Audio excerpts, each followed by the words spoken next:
नमस्कार विद्यार्थी मित्रांनो, हिस्ट्री बाय पवन सर या ऑनलाईन प्लॅटफॉर्मवरती आपल्या सर्वांचं सहर्ष स्वागत। आज आपण एक महत्त्वाचं लेक्चर बघणार आहे। ज्या लेक्चरमध्ये येणाऱ्या परीक्षाला त्या लेक्चरचा निश्चितच फायदा होईल असा सर्व कंटेंट याच्यामध्ये घेण्याचा प्रयत्न केलाय।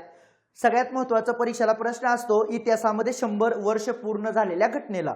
100 वर्ष पूर्ण झालेल्या घटनेमध्ये ज्या ज्या गोष्टी येतात त्या सर्व ऐतिहासिक गोष्टी आज आपण याच्यामध्ये पाहणार आहे। इतिहासामध्ये 1920, 1921, 1922, 23 ह्या ज्या घटना आहेत तर या घटनेवर विशेष करून फोकस राहतं आणि या फोकस असलेल्या ज्या घटना कोणकोणत्या होत्या त्या वेगळ्या करून जर आपण त्याचा अभ्यास केला तर निश्चितच येणाऱ्या परीक्षेला 1 मार्काला तरी त्याच्यावर प्रश्न विचारला जातो। 1 प्रश्न 2 प्रश्न तिथे येऊ शकतात। ठीक आहे, अशा काही घटना आहेत ज्या घटनेला 100 वर्ष काय झाले तर पूर्ण झालेत। तर 100 वर्ष पूर्ण झालेल्या घटना 1919 पासून कव्हर करण्याचा प्रयत्न केलाय, कारण 1920 च्या घटनेला 1919 ची काही पार्श्वभूमी आहे, 1921 च्या घटनेला 1919 पासूनची पार्श्वभूमी आहे। त्यामुळे 19 सालामध्ये असणाऱ्या ज्या घटना होत्या त्या पण कव्हर करण्याचा प्रयत्न केलाय। म्हणजे लक्षात ठेवा 1919 पासून 1923 पर्यंतच्या सर्व घटना इथं घेण्याचा प्रयत्न केलेला आहे, ज्याची लिंक आपल्याला थोडी पुढे सांगता येते आणि याच्यावर परीक्षेला प्रश्न आला तर तो प्रश्न आपल्याला इथं सोडवता येईल। जन्मशताब्दी झालेल्या घटनेला खूप महत्व आहे, त्याच्यामध्ये काही व्यक्ती सुद्धा इथं कव्हर होते। लक्षात ठेवा ज्यांच्या मृत्यूला 100 वर्ष पूर्ण झालेत, म्हणजे लोकमान्य टिळकांचा मृत्यू 1 ऑगस्ट 1920 ला, पंडिता रमाबाई यांचा मृत्यू 1922 ला, छत्रपती शाहू महाराज यांचा मृत्यू 1922 ला। तर हे सुद्धा महत्त्वाचं आहे, हे व्यक्ती सुद्धा महत्त्वाचे आहे, त्या व्यक्तीवर सुद्धा परीक्षेला प्रश्न येण्याची शक्यता आहे। जे जे महत्त्वाचं वाटतं या टॉपिक मध्ये तर ते सर्व कव्हर करण्याचा प्रयत्न केलाय। शेवटपर्यंत व्हिडिओ नक्की बघा, येणाऱ्या परीक्षेला 100% तुम्हाला काय होईल याचा उपयोग होईल। ठीक आहे, तर त्यातली पहिली घटना बघूया आपण, काँग्रेसचे अधिवेशन। काँग्रेसच्या अधिवेशन 1920, 21 आणि 22 हे 3 सालातले अधिवेशन इथं महत्त्वाचे आहेत, जिथं प्रश्न येण्याची शक्यता आहे।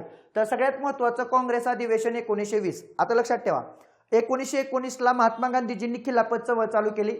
त्या खिलाफत परिषदेमध्ये महात्मा गांधींकडे नेतृत्व देण्यात आलं आणि पुढे खिलाफतीला मान्यता देण्यासाठी पुढे असहकार हे खिलाफतीचं तंत्र होतं, पण या असहकाराला मान्यता देण्यासाठी पुढे 1920 ला 2 काँग्रेसचे अधिवेशन झाले होते।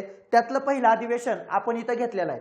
आता हे जे काँग्रेसचं अधिवेशन आहे 1920 ला, तर विशेष करून काँग्रेसचे 2 अधिवेशन होते। तर हे जे अधिवेशन झालं होतं कलकत्ता शहरामध्ये, तर हे अधिवेशन विशेष होतं आणि हे अधिवेशन झालं होतं सप्टेंबरमध्ये। त्यामुळे सप्टेंबरमध्ये भरलेल्या काँग्रेसच्या अधिवेशनाचे अध्यक्ष हे लाला लजपत राय होते। ठीक आहे, तर लाला लजपत राय यांना तिथं अध्यक्ष करण्यात आलं होतं आणि ह्या अधिवेशनामध्येच असहकाराचा ठराव कोणी मांडलेला? महात्मा गांधींनी। पण महात्मा गांधींनी जरी असहकाराचा ठराव मांडला तरी असहकाराच्या ठरावाला 1920 ला सप्टेंबरमध्ये विरोध झाला होता। का विरोध झालेला? कारण बऱ्याच काँग्रेसच्या नेत्यांना असहकार काय नव्हता, मान्य नव्हता। लक्षात ठेवा, त्यामुळे असहकार मान्य नसणारे कोण होते असा परीक्षेला प्रश्न येऊ शकतो। त्यामुळे असहकाराचा ठराव जरी महात्मा गांधींनी मांडला तरी त्याला विरोध करण्याचं काम केलं होतं मोतीलाल नेहरू यांनी। असहकाराला विरोध होता CR दास यांचा, असहकाराला विरोध होता बिपिनचंद्र पाल यांचा, असहकाराला विरोध होता ॲनी बेझंट यांचा। ठीक आहे, तर हे सर्व लोक, या सर्व लोकांनी असहकाराला विरोध केलेला। असहकार यांना मान्य होता, अमान्य होता, कारण यांचं म्हणणं होतं आपण जर सरकारला सहकार्य करणार असू तरच आपले प्रश्न इथं सोडवले जातील किंवा सुटतील। जर आपण सहकार्य इंग्रजांना करणार नसू तर आपले प्रश्न सोडवले जाणार नाहीत असं यांना वाटायचं। म्हणून त्यांनी सुरुवातीला असहकार काय केला होता? अमान्य केला होता। लक्षात ठेवा, यांना असहकार अमान्य होता। त्यामुळे इथं असहकार ठराव जरी महात्मा गांधींनी मांडला तरी त्या असहकाराला काय झाला होता? विरोध झाला होता। पण 1920 च्या काँग्रेसच्या अधिवेशनामध्ये ज्याचे अध्यक्ष लाला लजपत राय होते, या अधिवेशनामध्ये असहकार 1800 मतानं त्या असहकाराला बहुमत मिळालं होतं आणि असहकाराच्या विरोधात फक्त किती मतं होते? 800 मतं होते। पण 1800 मताचं बहुमत हे महात्मा गांधीजींना इथं आत्मविश्वास वाढवून देणारं ठरलं। त्यामुळे बऱ्याच लोकांचा असहकाराला काय राहिला होता? पाठिंबा राहिला होता। याच जोरावर पुढे असहकार चळवळीला महात्मा गांधीजींनी काय केली? सुरुवात केली। लक्षात ठेवा, त्यासाठी सगळ्यात महत्त्वाचं काँग्रेसचं अधिवेशन भरलं होतं 1920 ला। हे अधिवेशन होतं सप्टेंबर महिन्यामध्ये आणि हेच शहर होतं कलकत्ता, त्याचे अध्यक्ष होते लाला लजपत राय आणि तिथं असहकार ठराव मांडलेला, पण असहकाराला विरोध केला, पण बहुमत मात्र असहकाराच्या बाजूने होतं। पण लक्षात ठेवा प्रश्न इथे येऊ शकतो, तर त्या असहकाराला विरोध करणारे लोकांची नावं सांगा। आणि विशेष म्हणजे इथं जिना पण होते, जिन्नांना सुद्धा असहकार अजिबात मान्य नव्हता आणि महात्मा गांधी हेच म्हणले होते असहकाराद्वारे खिलाफत चळवळ आपण चालू करू, कारण खिलाफत चळवळ जी मुस्लिमांची तुर्कस्तानच्या खलिफाची सत्ता परत आणून देण्यासाठी जी खिलाफत चळवळ होती, तर या खिलाफत चळवळीचं तंत्र सुद्धा महात्मा गांधीजींनी असहकार सांगितलं होतं. त्यामुळे 1 ऑगस्ट हा प्रश्न गेल्या वर्षी कंबाईनला आला होता. 1 ऑगस्ट 1920 ला महात्मा गांधीजींनी कोणती चळवळ चालू केली, तर असहकार चळवळ. लक्षात ठेवा, कारण असहकार तंत्राद्वारे खिलाफत चळवळ चालू करायची होती. पण त्यालाच मग पुढे कलकत्ता अधिवेशनामध्ये काँग्रेसची मान्यता घेण्याचा विषय आला होता. ज्यावेळेस काँग्रेसची मान्यता घेण्याचा विषय आला त्यावेळेस काँग्रेसचं कलकत्तामध्ये अधिवेशन भरलं, ज्या अधिवेशनामध्ये असहकाराला विरोध करण्यात आला. ठीक आहे, तर हे महत्वाचं आहे, हे लक्षात ठेवा. असहकार अध्यक्ष कोण होते, ठराव मांडणारे कोण होते, त्याच्यानंतर विरोध करणारे कोण होते. तर अध्यक्ष विचारून झाले परीक्षेला. गेल्या वर्षी राज्यसेवा मेन्सला पण प्रश्न होता, काँग्रेस अधिवेशन सप्टेंबरचे अध्यक्ष कोण. ठीक आहे, तर प्रश्न विचारून झालेला आहे. प्रश्न परत इथे येऊ शकतो, पण जे विचारलं नाही ते विचारतील. काय विचारू शकतात, असहकार मग कुणी मान्य केला, अमान्य केला, ह्या सगळ्या लोकांची नावं लक्षात ठेवा. हे नावं महत्वाचे आहेत. आताचे प्रश्न पद्धती पूर्ण बदलले, लक्षात ठेवा. त्यामुळे जे सहकारी आहेत, जे विरोध करणारे लोक आहेत, तर हे सदस्य जे आहेत का, तर त्यांची नावं लक्षात ठेवणं हे महत्वाचं आहे. त्यामुळे विरोध करणारे कोण होते, तर हे सगळे लोक होते. ठीक आहे, तर हे पहिलं अधिवेशन होतं. त्याच्यानंतर काँग्रेसचं अधिवेशन झालं 1920 ला, पण हे काँग्रेसचं रेग्युलर अधिवेशन होतं, कारण हे काँग्रेसचं अधिवेशन झालं होतं डिसेंबरमध्ये. तर हे काँग्रेसचं अधिवेशन झालं डिसेंबरमध्ये. ते अधिवेशन झालं होतं नागपूरमध्ये. तर नागपूरमध्ये भरलेल्या अधिवेशनाचे अध्यक्ष होते सी विजय राघवाचारी. तर सी विजय राघवाचारी हे अध्यक्ष होते आणि त्यांच्या अध्यक्षतेखाली भरलेल्या नागपूर अधिवेशनामध्ये असहकाराचा ठराव मात्र कोणी मांडला, तर CR दास यांनी मांडला. तर CR दास हे महत्वाचे आहेत, लक्षात ठेवा. ठीक आहे, तर सी विजय राघवाचारी आपल्याला हे दिसतील, ज्यांच्यावर भारत सरकारनं तिकीट पण काढलं होतं. आणि CR दासने असहकाराचा ठराव मांडला आणि या ठरावामध्ये ज्या लोकांचा अगोदर विरोध होता त्या लोकांनी सुद्धा इथं त्या ठरावाला काय दिला होता, पाठिंबा दिला होता. आणि महात्मा गांधीजींनी इथं सांगितलं होतं, तुम्ही मला 1 वर्ष द्या, 1 वर्षामध्ये मी तुम्हाला काय मिळवून देतो, स्वराज्य मिळवून देतो, असं या अधिवेशनामध्ये म्हणले होते, लक्षात ठेवा. त्यामुळे काँग्रेसचं 1920 ला भरलेल्या अधिवेशनाचे अध्यक्ष सी विजय राघवाचारी आणि असहकाराचा ठराव मांडणारे होते मात्र CR दास, लक्षात ठेवा. CR दास हे लक्षात ठेवा, त्यांना आपण देशबंधू म्हणून सुद्धा ओळखतो, जे की पुढे महत्वाची व्यक्ती आहेत. ठीक आहे, तर CR दासनी खरं ठराव मांडला आणि महात्मा गांधीजीने 1 वर्ष स्वराज्य देण्याची भूमिका तिथं मांडली. आणि तिथूनच पुढे मग सुरू झाली काँग्रेसच्या माध्यमातून कोणती चळवळ, तर काँग्रेसच्या माध्यमातून असहकार चळवळ. लक्षात ठेवा, असहकार चळवळ पुढे आपण बघणार आहे, कारण 1920 ते 1922 या काळामध्ये असहकार चळवळ आपल्या भारतामध्ये असलेले आपल्याला दिसून येते, ज्याचं नेतृत्व महात्मा गांधीजींच्या हातामध्ये होतं, लक्षात ठेवा. ठीक आहे, त्याच्यानंतर काँग्रेसचं 1921 अधिवेशन, हे पण अधिवेशन महत्वाचं आहे. काँग्रेसचं जे 1921 अधिवेशन झालं, त्या अधिवेशन झालं होतं अहमदाबादला. तर या अहमदाबादला झालेल्या अधिवेशनाचे अध्यक्ष होते CR दास. पण CR दास त्या काळामध्ये असहकार चळवळीमध्ये भाग घेतला होता CR दास यांनी, म्हणून CR दास हे त्या काळामध्ये तुरुंगात होते. आणि तुरुंगात असल्यामुळं हंगामी अध्यक्ष म्हणून हकीम अजमल खान यांची निवड झालेली. आता हे महत्वाचं आहे, त्याच्यावर परीक्षेला प्रश्न येऊ शकतो, लक्षात ठेवा. ठीक आहे, तर हकीम अजमल खान हे अध्यक्ष झाले.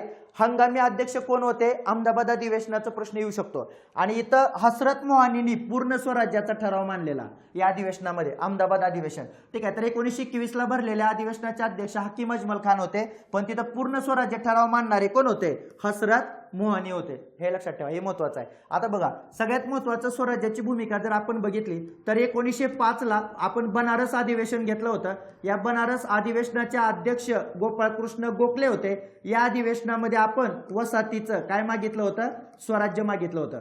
त्याच्यानंतर 1906चं जे अधिवेशन होतं, हे अधिवेशन झालं होतं कलकत्ता या ठिकाणी. या अधिवेशनाचे अध्यक्ष होते दादाभाई नौरोजी. या अधिवेशनामध्ये आपण स्वराज्य शब्दाचा काय केला होता, उल्लेख केला होता, फक्त स्वराज्य हा शब्द उल्लेख केलेला. त्याच्यानंतर 1915चं काँग्रेसचं अधिवेशन जे भरलं होतं मुंबईमध्ये, SP सिन्हा त्या अधिवेशनाचे अध्यक्ष होते. त्याच्यामध्ये आपण मागितलं होतं वसाहतीचं स्वराज्य. ठीक आहे, आणि त्याच्यानंतर मग 1921 ला हे अहमदाबाद अधिवेशन आहे, ज्याचे अध्यक्ष होते हकीम अजमल खान. तर या अधिवेशनामध्ये आपण मागितलं होतं पूर्ण स्वराज्य. पूर्ण स्वराज्य मागणारे कोण होते, हसरत मोहानी. त्याच्यानंतर आपण 1928 ला कलकत्तामध्ये अधिवेशन घेतलं होतं काँग्रेसचं, त्याचे अध्यक्ष होते मोतीलाल नेहरू. इथं आपण मागितलं होतं वसाहतीचं स्वराज्य. तर हे वसाहतीचं स्वराज्य 1928ला. आणि काँग्रेसचं 1929ला अधिवेशन भरलं होतं.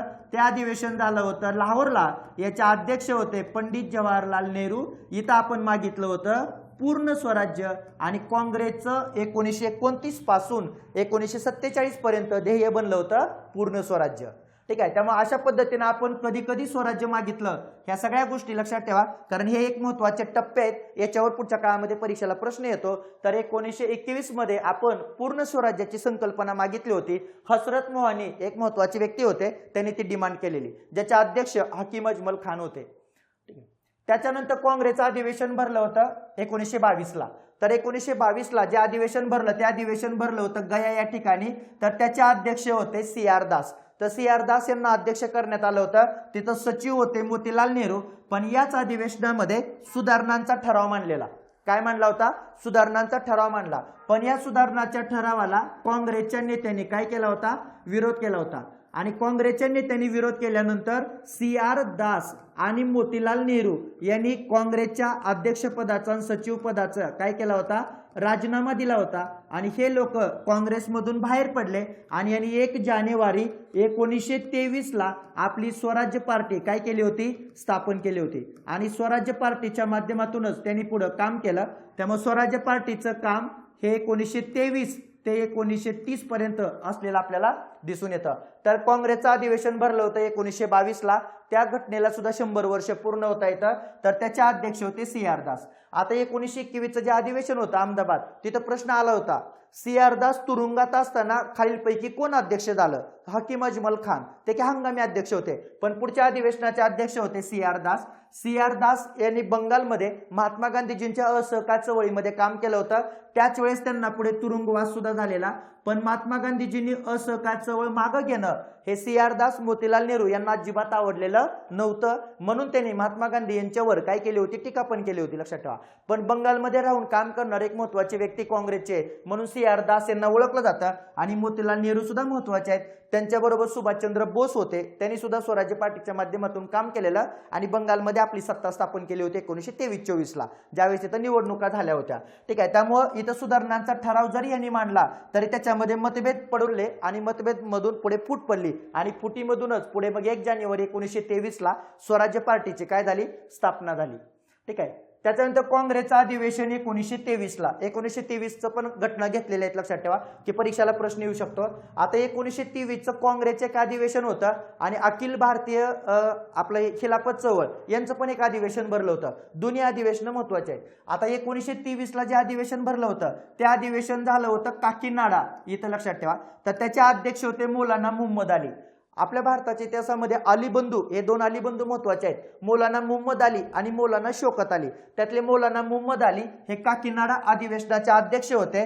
त्यांनी कॉम्रेड आणि हमदर्द हे 2 न्यूजपेपर 1914ला चालू केलेले. आता हे 2 न्यूजपेपर महत्वाचे आहेत, कारण आता झालेल्या राज्यसेवा मेन्सला इथं प्रश्न आला होता, कॉम्रेड आणि हमदर्द कोणाचे आहेत? तर मौलाना मुहम्मद अली. कॉम्रेडचे संपादन त्यांनी केलेलं, हमदर्द हे त्यांचंच वर्तमानपत्र होतं. पण 1914ला सरकारने या वर्तमानपत्रावर काय आणली होती? बंदी आणली होती. कारण मौलाना मुहम्मद अली हे राष्ट्रवादी युवक होते, लक्षात ठेवा. आणि राष्ट्रवादी युवक असल्यामुळे काँग्रेस आणि खिलाफत चळवळ यांच्यामध्ये त्यांनी असहकार चळवळीमध्ये पण भाग घेतलेला, खिलाफत चळवळीमध्ये पण भाग घेतला होता. पण ह्या काकीनाडा अधिवेशनाचं पण अध्यक्षस्थान त्यांनी भूषविलं होतं. ह्या वर्तमानपत्रामधून ते इंग्रजांच्या धोरणाच्या विरोधात लिखाण करायचे. आणि राष्ट्रवादी त्यांचे विचार होते, त्यामुळे त्याच्यावर 14 सालीच बंदी आणली होती. ठीक आहे. आणि मुस्लिम लीगचं पण 1921ला कराचीला अधिवेशन भरलं होतं. त्या अधिवेशनाचे अध्यक्ष सुद्धा मौलाना मुहम्मद अली होते. त्यांनी त्याचं अध्यक्षस्थान भूषविलेलं. हे जे मौलाना मुहम्मद अली होते, तर मुस्लिम लीगचं जे अधिवेशन होतं 1921ला, त्या अधिवेशनामध्ये असा ठराव पास झालेला की महात्मा गांधीजींनी आपल्यासाठी खिलाफत चळवळीचं नेतृत्व केलं, तर भारतातल्या मुस्लिमांनी सुद्धा इंग्रजांच्या नोकऱ्या करायच्या नाहीत, त्या नोकऱ्यांचा काय द्यायचा? राजीनामा द्यायचा. आणि महात्मा गांधीजींच्या खिलाफत चळवळीमध्ये, असहकार चळवळीमध्ये मुस्लिमांनी सहभाग घ्यायचा, असं सांगितलं होतं. तर मौलाना मुहम्मद अली त्या अधिवेशनाचे अध्यक्ष होते. ते अधिवेशन झालं होतं कराचीला.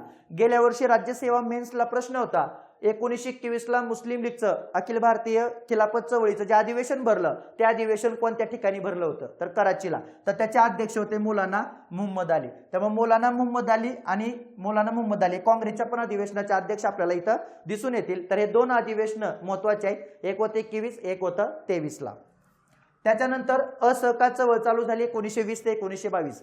असहकार चळवळ चालू करण्याचा सगळ्यात महत्त्वाचा मुद्दा होता की काँग्रेसच्या नागपूर अधिवेशनामध्ये असहकाराला एकमतानं सर्वांनी दिलेला पाठिंबा आणि इंग्रजांच्या कोणत्याच गोष्टीला आता सहकार्य करायचं नाही अशी असणारी मुवमेंट ही असहकार चळवळ 1920 ते 1922 या काळामध्ये चालू झाली. 1920ला ज्यावेळेस महात्मा गांधीजींनी चळवळ सुरू केली त्यावेळेस सगळ्यात महत्त्वाचं काँग्रेसमध्ये एक बदल घडून आला आणि काँग्रेसमध्ये बदल घडून आलेला तो होता की 1885 पासून 1920 पर्यंत जे या टप्पा आहे किंवा हा सगळा कालखंड आहे या काळामध्ये उच्चवर्गीयांची असणारी काँग्रेस ही 1920 पासून कष्टकरी शेतकरी कामगारांची चळवळ किंवा कामगारांची संघटना म्हणून ज्या काँग्रेसला नावारूपाला ज्यांनी आणलं ते व्यक्ती होते कोण महात्मा गांधी. त्यामुळे महात्मा गांधी यांचं नेतृत्व महत्वाचं आहे आणि काँग्रेस ही आपली संघटना जनमानसाला कधी वाटू लागली 1920 पासून. कारण काँग्रेस खेड्यापर्यंत घेऊन जाण्याचं काम कोणी केलं महात्मा गांधीजींनी केलं आणि काँग्रेसच्या माध्यमातून खेड्यागावातल्या किंवा खेड्यातल्या लोकांच्या मनामध्ये स्वातंत्र्य मिळवण्याची उर्मी ज्यांनी निर्माण केली ते व्यक्तिमत्व म्हणजे कोण होते महात्मा गांधी. त्यामुळे काँग्रेसमध्ये झालेला हा बदल होता कारण 1920 पासून काँग्रेस ही कामगार वर्ग शेतकरी वर्ग आणि कष्टकरी वर्ग यांची संघटना म्हणून महात्मा गांधींनी नावारूपाला आणलं आणि काँग्रेसच्या माध्यमातून आपला सहकार त्यांनी भारतभर काय केला प्रसार आणि प्रचार केला. त्यामुळे काँग्रेसनं सनदशीर मार्ग सोडला आणि आता अहिंसात्मक प्रतिकार करण्याचा मार्ग चालू केला आणि तोच मार्ग म्हणजे काय होता असहकार चळवळ. तर त्या चळवळीला 100 वर्ष या वर्षी पूर्ण होत आहेत. त्यामुळे परीक्षेला कदाचित प्रश्न येण्याची शक्यता आहे. त्यामुळे महात्मा गांधी यांच्या लोक चळवळीमधले एक महत्वाची मुवमेंट म्हणून आपल्याला असहकार चळवळ सांगता येईल. मग असहकार चळवळ चालू करत असताना दोन महत्वाच्या गोष्टी होत्या लक्षात ठेवा. तर दोन महत्वाच्या गोष्टी म्हणजे महात्मा गांधींनी सांगितलं होतं काही सकारात्मक कामं करायचे आणि काही नकारात्मक कामं करायचे. त्यामुळे सकारात्मक आणि नकारात्मक अशा दोन बाबी होत्या. तर सगळ्यात महत्त्वाचं सकारात्मक काम म्हणजे विधायक कार्य होतं आणि नकारात्मक काम म्हणजे संघर्षात्मक काम होतं. परीक्षेला प्रश्न विचारला जातो कोणत्या गोष्टी नकारात्मक होत्या आणि कोणत्या गोष्टी सकारात्मक होत्या त्यातले मुद्दे लक्षात ठेवा.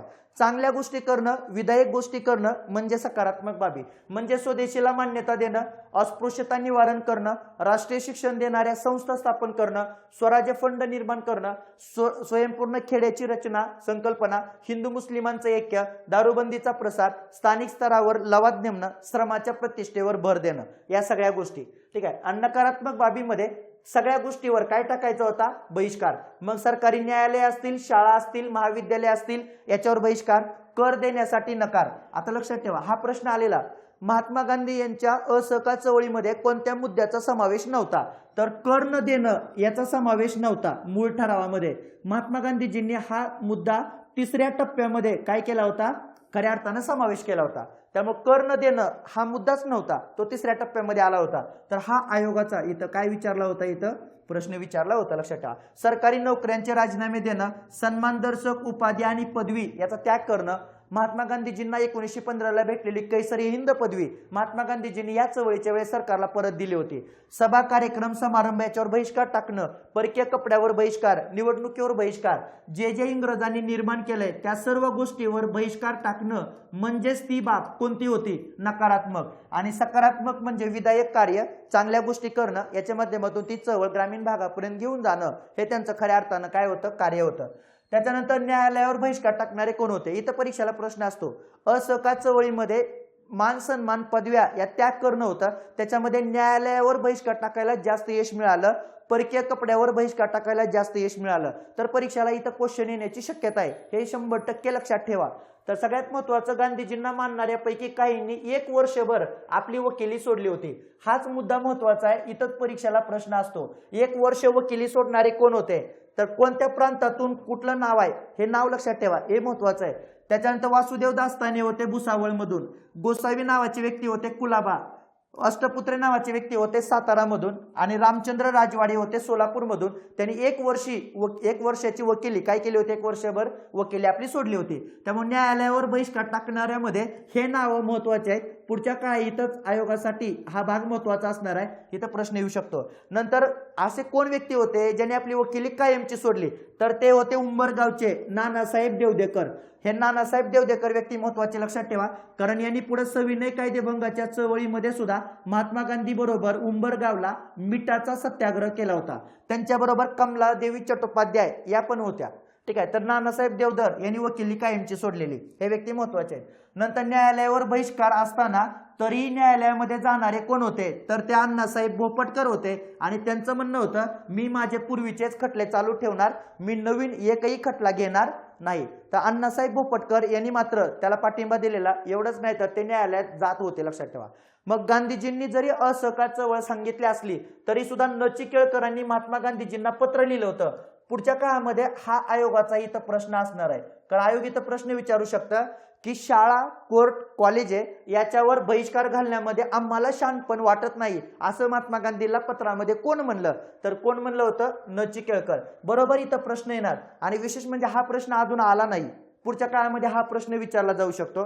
म्हणजे महात्मा गांधीजींनी असहकार सांगितला, बहिष्कार सांगितला, परकीय कपड्यावर बहिष्कार टाकला, न्यायालयावर बहिष्कार टाकला, तरी पण त्याला काही जे लोक अपवाद होते का, तर हे अपवाद असणारे लोक म्हणजेच आयोग इथं 100% काय विचारू शकतं, प्रश्न विचारू शकतं, लक्षात ठेवा. ठीक आहे, तर हे म्हणले होते नचिकेळकर. आणि नचिकेळकर कोण होते, तर नचिकेळकर 1920 ला महाराष्ट्र स्टेट काँग्रेसचे अध्यक्ष होते, हे विसरता कामा नये. आणि महाराष्ट्र स्टेट काँग्रेसनं महात्मा गांधीजींच्या असहकाराला काय केलेला, विरोध केलेला, लक्षात ठेवा. महाराष्ट्र स्टेट काँग्रेस, त्याचे ते अध्यक्ष होते नचिकेळकर, लोकमान्य टिळकांचे अनुयायी होते.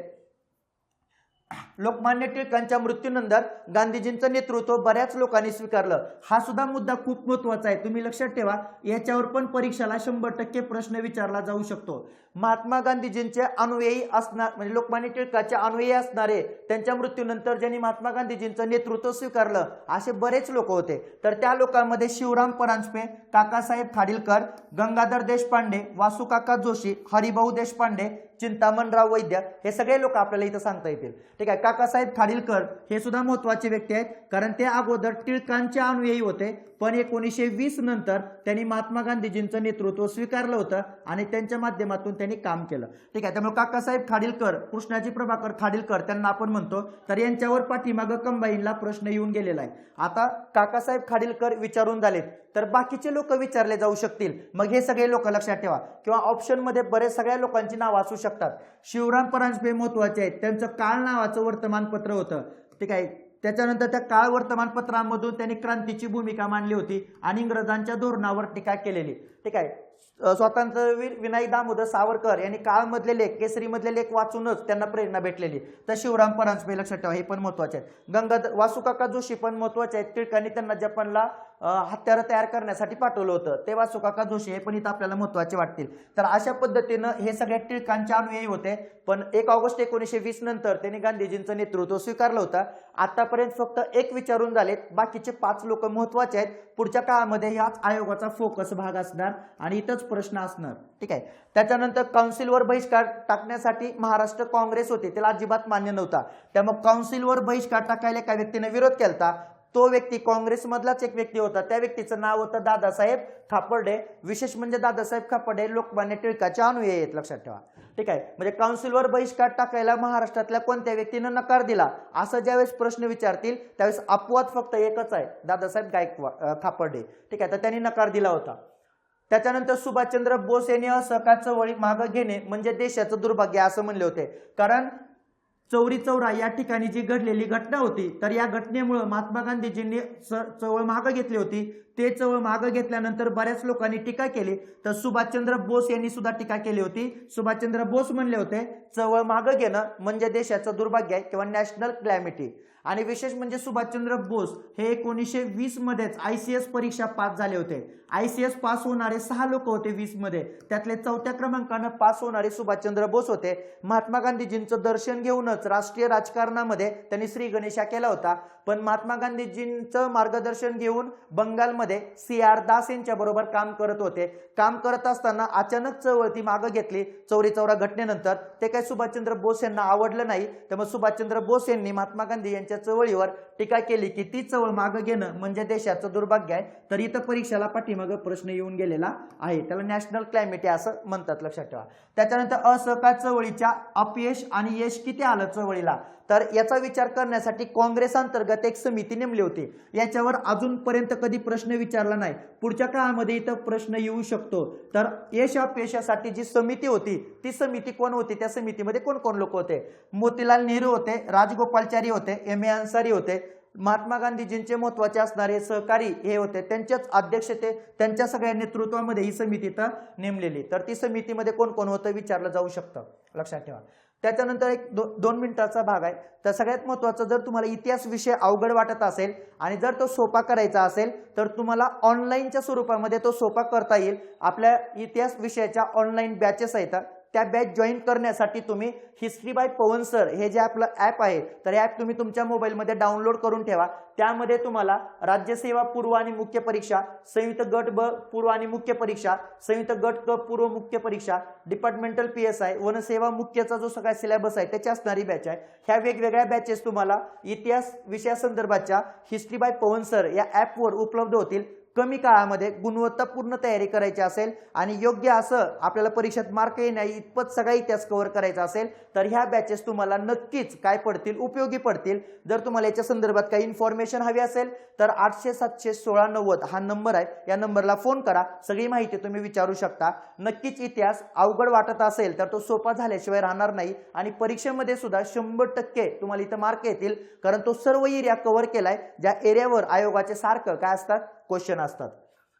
त्याच्यानंतर स्वराज्य पार्टी, तर सगळ्यात महत्त्वाचं 1923 ची घटना ही, तर 1923 ला काँग्रेस पासून बाहेर पडून स्वराज्य पार्टीची काय झाली होती, निर्मिती झाली होती. आणि स्वराज्य पार्टीची निर्मिती होत असताना 1922 ला गया या ठिकाणी अधिवेशन भरलं होतं आणि या गया या ठिकाणी भरलेल्या अधिवेशनाचे अध्यक्ष CR दास होते. पण काँग्रेसच्या लोकांनी बऱ्याचशा तिथं विरोध केला होता त्यांना सुधारणांच्या ठरावाला, म्हणून मग ते बाहेर पडले आणि 1 जानेवारी 1923 ला त्यांनी स्वराज्य पार्टीची स्थापना केली. मग स्वराज्य पार्टीची स्थापना करत असताना सगळ्यात महत्त्वाचं 1922 ला काँग्रेसमध्ये फूट पडली. त्याच्यातून 2 गट तयार झाले. एक गट होता नाफेरवादी गट आणि एक गट होता फेरवादी गट. एक नाफेरवादी गट आणि फेरवादी गट. मग नाफेरवादी गट आणि फेरवादी गटामध्ये काय बदल आहे, तर जो फेरवादी गट होता तर या फेरवादी गटाला बदल अपेक्षित होता, या गटाला बदल अपेक्षित होता आणि नाफेरवादी गटाला बदल नको होता. त्यांना महात्मा गांधीजींनी सांगितलेलं जे रचनात्मक कार्य होतं हे रचनात्मक कार्य तशाच पद्धतीने पुढे चालू ठेवायचं होतं. त्यामुळे असे 2 गट पुढे तयार झाले होते. मग फेरवादी गटामध्ये बदल असणारे लोक होते. मग ते कोण होते? मोतीलाल नेहरू, CR दास, हुसेन सुहरावर्दी, हकीम अजमल खान, सुभाषचंद्र बोस. या सर्व लोकांचा तो फेरवादी गट आहे, म्हणजे ज्यांना बदल अपेक्षित आहे. महात्मा गांधीजींनी सांगितलंय असहकार, पण असहकार हा निवडणुका लढवून केंद्रामध्ये जाऊन सरकारला तिथं विरोध करायचा, ही भूमिका त्या गटाची होती. आणि नाफेरवादी गट म्हणजे असा होता ज्यांना निवडणुका लढवायच्या नव्हत्या, ज्यांना महात्मा गांधीजींचं कार्य तसंच चालू ठेवायचं होतं. मग त्यामध्ये राजगोपालचारी होते, सरदार वल्लभभाई पटेल होते, डॉक्टर अन्सारी होते आणि राजेंद्र प्रसाद होते. या सर्व लोकांचा गट म्हणजे नाफेरवादी गट.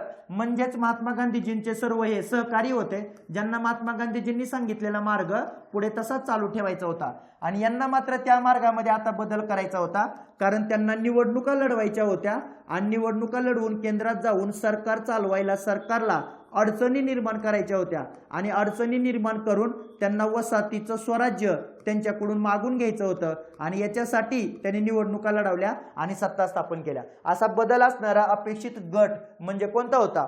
फेरवादी होता. ठीक आहे. असे 2 गट तयार झाले होते 1923 ला. मग 1 जानेवारी 1923 ला काँग्रेस खिलाफत स्वराज्य पार्टीची स्थापना झाली, ज्याचे अध्यक्ष CR दास होते आणि सचिव मात्र मोतीलाल नेहरू होते. त्यामुळे सचिव म्हणून मोतीलाल नेहरूंनी काम केलं होतं आणि मोतीलाल नेहरूंचा सुद्धा वसाहतीच्या स्वराज्याला पाठिंबा होता. म्हणून ती लिंक लक्षात ठेवा. जर स्वराज्य पार्टी वसाहतीचं स्वराज्य मागत असेल तर पुढे 1928 ला नेहरू रिपोर्ट आलाय. तर नेहरू रिपोर्ट कुणी तयार केला होता? मोतीलाल नेहरूंनी. आणि नेहरू रिपोर्ट मध्ये सुद्धा सगळ्यात महत्त्वाचं ध्येय काय होतं मग? तर नेहरू रिपोर्ट मध्ये सुद्धा ध्येय होतं भारताला कशाची मागणी करणं, वसाहतीचं स्वराज्य. आणि हे जे वसाहतीचं स्वराज्य आहे हे दोन देशाच्या आधारावर मागणं. दोन देश कोणते, एक म्हणजे कॅनडा आणि दुसरं म्हणजे ऑस्ट्रेलिया. लक्षात ठेवा. ठीक आहे. तर कॅनडा आणि ऑस्ट्रेलिया या देशाच्या धर्तीवर वसाहतीचं स्वराज्य मागणं हे मोतीलाल नेहरूंनी तयार केलेल्या नेहरू रिपोर्टचं ध्येय होतं. आणि हेच ध्येय समोर ठेवून काम करणारी पार्टी म्हणजे काँग्रेस खिलाफत स्वराज्य पार्टी. लक्षात ठेवा. ठीक आहे. तर अध्यक्ष होते CR दास, सचिव होते मोतीलाल नेहरू आणि स्थापना झाली होती अलाहाबाद शहरामध्ये. या घटनेला सुद्धा 100 वर्ष पूर्ण होत आहेत. तर प्रश्न 1923 ला विचारला जाऊ शकतो. लक्षात ठेवा. त्याच्यानंतर स्वराज्य पार्टीनं सरकारवर दबाव आणला आणि सरकारला एक समिती स्थापन करायला लावली. त्या समितीचं नाव होतं मुडीमन कमिटी. आता लक्षात ठेवा, मुडीमन कमिटीची स्थापना झाली होती 1924 ला. आणि मुडीमन कमिटीचा उद्देश काय होता, आयोगानं प्रश्न विचारला होता. तर मुडीमन कमिटी आली होती 1919च्या कायद्याचं काय करणं, मूल्यमापन करणं. तर 1919च्या कायद्याचं मूल्यमापन करण्यासाठी स्वराज्य पार्टीनं सरकारवर दबाव टाकला आणि स्वराज्य पार्टीच्या दबावामुळे 1924 ला सरकारनं सर अलेक्झांडर मुडीमन यांच्या अध्यक्षतेखाली मुडीमन कमिटीची काय केली, स्थापना केली. मग त्याचे अध्यक्ष होते सर अलेक्झांडर मुडीमन. या समितीमध्ये काही भारतीय नेते होते. कोण कोण नेते होते, तर परीक्षेला इथं प्रश्न येऊ शकतो. आता आजपर्यंत प्रश्न काय येऊन गेलेला आहे की मुडीमन कमिटी का आली होती. आता मुडीमन समिती का आली होती, तर 1919च्या कायद्याचं मूल्यमापन करायचं होतं, मॉन्टेगो चेम्सफोर्ड सुधारणा कायद्याचं.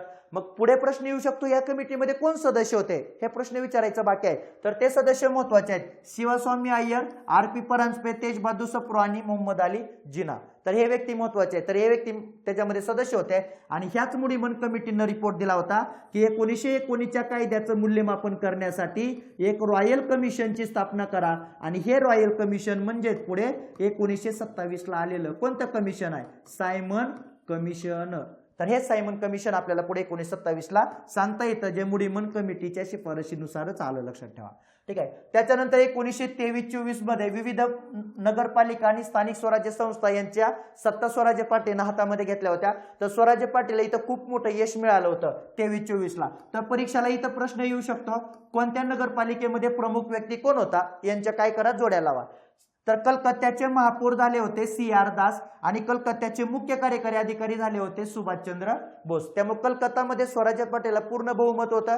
स्वराज्य पार्टीनं तिथं आपली सत्ता स्थापन केली. नंतर बॉम्बे कॉर्पोरेशनचे अध्यक्ष होते विठ्ठलभाई पटेल, अहमदाबाद नगरपालिकेचे अध्यक्ष होते वल्लभभाई पटेल, पाटणा नगरपालिकेचे अध्यक्ष होते राजेंद्र प्रसाद, अलाहाबाद नगरपालिकेचे अध्यक्ष होते जवाहरलाल नेहरू. आता तुम्हाला यामध्ये काय असे लोक दिसतील जे महात्मा गांधीजींना मानणारे आणि त्यांच्या असहकार चळवळीला मानणारे नाफेरवादी गटामध्ये होते. कोण होते, राजेंद्र प्रसाद होते, वल्लभभाई पटेल होते. तरी पण त्यांनी सत्ता हातात घेतली. आणि सत्ता हातामध्ये घेतल्यानंतर ज्यावेळेस त्यांच्यावर टीका झाली त्यावेळेस त्यांनी प्रेस कॉन्फरन्स भरवून सांगितलं की आम्ही सत्ता हातात का घेतली, तर सत्तेमध्ये राहून रचनात्मक काम चांगल्या पद्धतीने करता येईल म्हणून सत्ता हातामध्ये घेतली. पण अगोदर मात्र यांचा निवडणुका लढवायला काय होता, विरोध होता. पण ज्यावेळेस सत्ता घ्यायचा वेळ आली त्यावेळेस त्यांनी सत्ता हातामध्ये घेतली. तर हे परीक्षेला प्रश्न येऊ शकतो, कोणत्या भागामध्ये कोण काम करायचं, कोण प्रमुख होतं, लक्षात ठेवा. त्याच्यानंतर स्वराज्य पार्टीमध्ये महाराष्ट्रातील कोण होते, महाराष्ट्राचा इतिहास हा महत्वाचा आहे. इथं पाठीमागं परीक्षेला प्रश्न आलेला. तर स्वराज्य पार्टीमध्ये महाराष्ट्रातील नेते होते नचिकेळकर, गुलाबाई देसाई, पुरुषोत्तम दास, जाफरलालजी आणि दाभोळकर. या सर्व लोकांनी, महाराष्ट्रामधले लोक होते, त्यांनी स्वराज्य पार्टीमध्ये काम केलं. आणि स्वराज्य पार्टीच्या माध्यमातून त्यांनी आपला स्वतंत्र पुढे पक्ष पण स्थापन केला.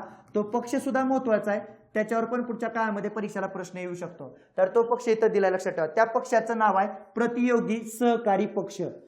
तर स्वराज्य पार्टीमध्ये असणारे काही लोक महाराष्ट्रातील होते, त्यांनी बाहेर पडून हा पक्ष स्थापन केला होता. तर प्रतियोगी सहकारी पक्ष कोणाचा होता याच्यावर पण आयोगानं पाठीमागं प्रश्न विचारून झालेला आहे. तर याच्यामध्ये काम करणारे लोक होते नचिकेळकर, जयकर, मुंजे आणि मदन मोहन मालवीय. तर या सर्व लोकांनी बाहेर पडून हा पक्ष स्थापन केलेला.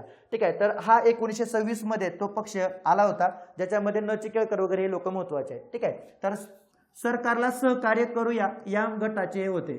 त्यामुळे सहकार्य करण्याच्या विचारधारेनंच त्यांनी प्रतियोगी सहकारी पक्ष स्थापन केलेला. लोकमान्य टिळकांची पण प्रतियोगी सहकारिता आहे 1919 ला. आपण पुढे बघणार आहे, ती येऊन जाईल पुढे. त्याच्यानंतर महत्वाचा भाग मूकनायक हे जे वर्तमानपत्र होतं, तर या वर्तमानपत्राला सुद्धा 100 वर्ष पूर्ण झाले. कारण या वर्तमानपत्राची सुरुवात झाली होती 1920 ला. तर 1920 साली आलेलं हे महत्वाचं न्यूजपेपर डॉक्टर बाबासाहेब आंबेडकरांनी हे वर्तमानपत्र चालू केलं होतं।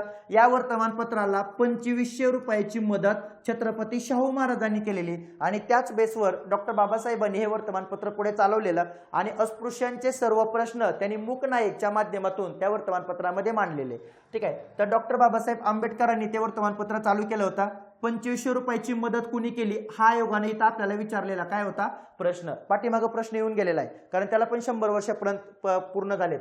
त्याच्यानंतर ह्या मूक नायक या वर्तमानपत्राच्या बरोबर त्या टायटलच्या खाली ज्या ओळी दिसतात त्या ओळी कोणाच्या आहेत हा प्रश्न पुढच्या काळामध्ये येऊ शकतो। तर त्या ओळी होत्या संत तुकाराम महाराज।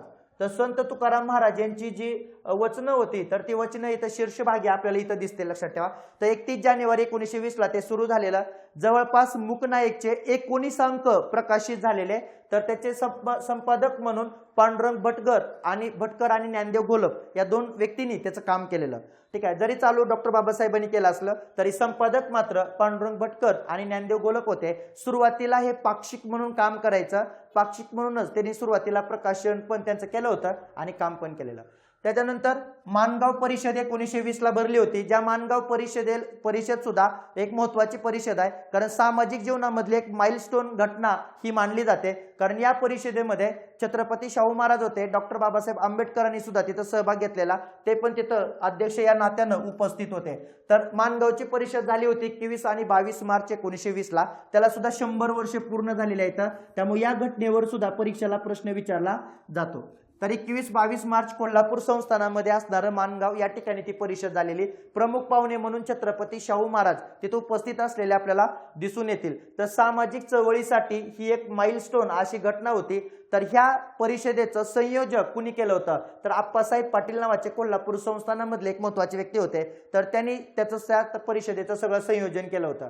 त्याच्यानंतर या परिषदेची जबाबदारी खूप सगळ्या लोकांवर होती, तर ते सगळ्या लोकांची नावं इथं आपल्याला परीक्षेसाठी महत्वाची आहेत आणि त्याच्यावर पुढच्या काळामध्ये इथं परीक्षेला प्रश्न असू शकतो। तर त्या परिषदेची जबाबदारी आप्पासाहेब पाटील, नाना मास्तर, नागोजी कांबळे, गणू संधी, कासिम मास्तर या सगळ्या लोकांवर होते आणि त्यांनी ती परिषद तिथं यशस्वी केली होती। त्याच परिषदेमध्ये छत्रपती शाहू महाराजांनी अस्पृश्यांना असं सांगितलं होतं, तुम्हाला तुमचा उद्धार करता मिळालेला आहे, तो पुढच्या काळामध्ये तुमच्यासाठी सर्व काम करेल। आणि ते शब्द छत्रपती शाहू महाराजांचे बरोबर ठरले होते कारण छत्रपती शाहू महाराजांचा मृत्यू झाला 1922 ला। त्यांच्यानंतर आयुष्यभर अस्पृश्यांसाठी काम करणारं महत्वाचं व्यक्तिमत्व म्हणजे डॉक्टर बाबासाहेब आंबेडकर, त्यांनी शेवटपर्यंत अस्पृश्यांसाठी काम केलं। ठीक आहे, तर गुढीपाडव्याच्या दिवशी ती परिषद सुरू झाली होती। परीक्षेला इथं प्रश्न येऊ शकतो, ती जी परिषद होती तर त्या परिषदेची स्थापना किंवा सुरुवात कोणत्या सणाच्या दिवशी सुरू झाली, गुढीपाडवा। त्या परिषदेचं विशिष्ट असं नाव होतं, ते नाव कोणतं होतं, दक्षिण महाराष्ट्र बहिष्कृत वर्गाची परिषद असं त्या परिषदा ओळखलं जायचं। नंतर तिथं भाषण केलं होतं छत्रपती शाहू महाराजांनी आणि त्यांनी म्हटलं होतं, तुम्हाला तुमचा उद्धार करता मिळालेला आहे आणि तो उद्धार करता म्हणजेच डॉक्टर बाबासाहेब आंबेडकर, तर ते तुमचा उद्धार केल्याशिवाय राहणार नाहीत असं भाषणामध्ये ते वाक्य म्हणलेले। आणि जवळपास त्या परिषदेमध्ये 15 ठराव मांडण्यात आले होते, तर ते तिथं सगळे पास झालेले ते सगळे 15 ठराव होते।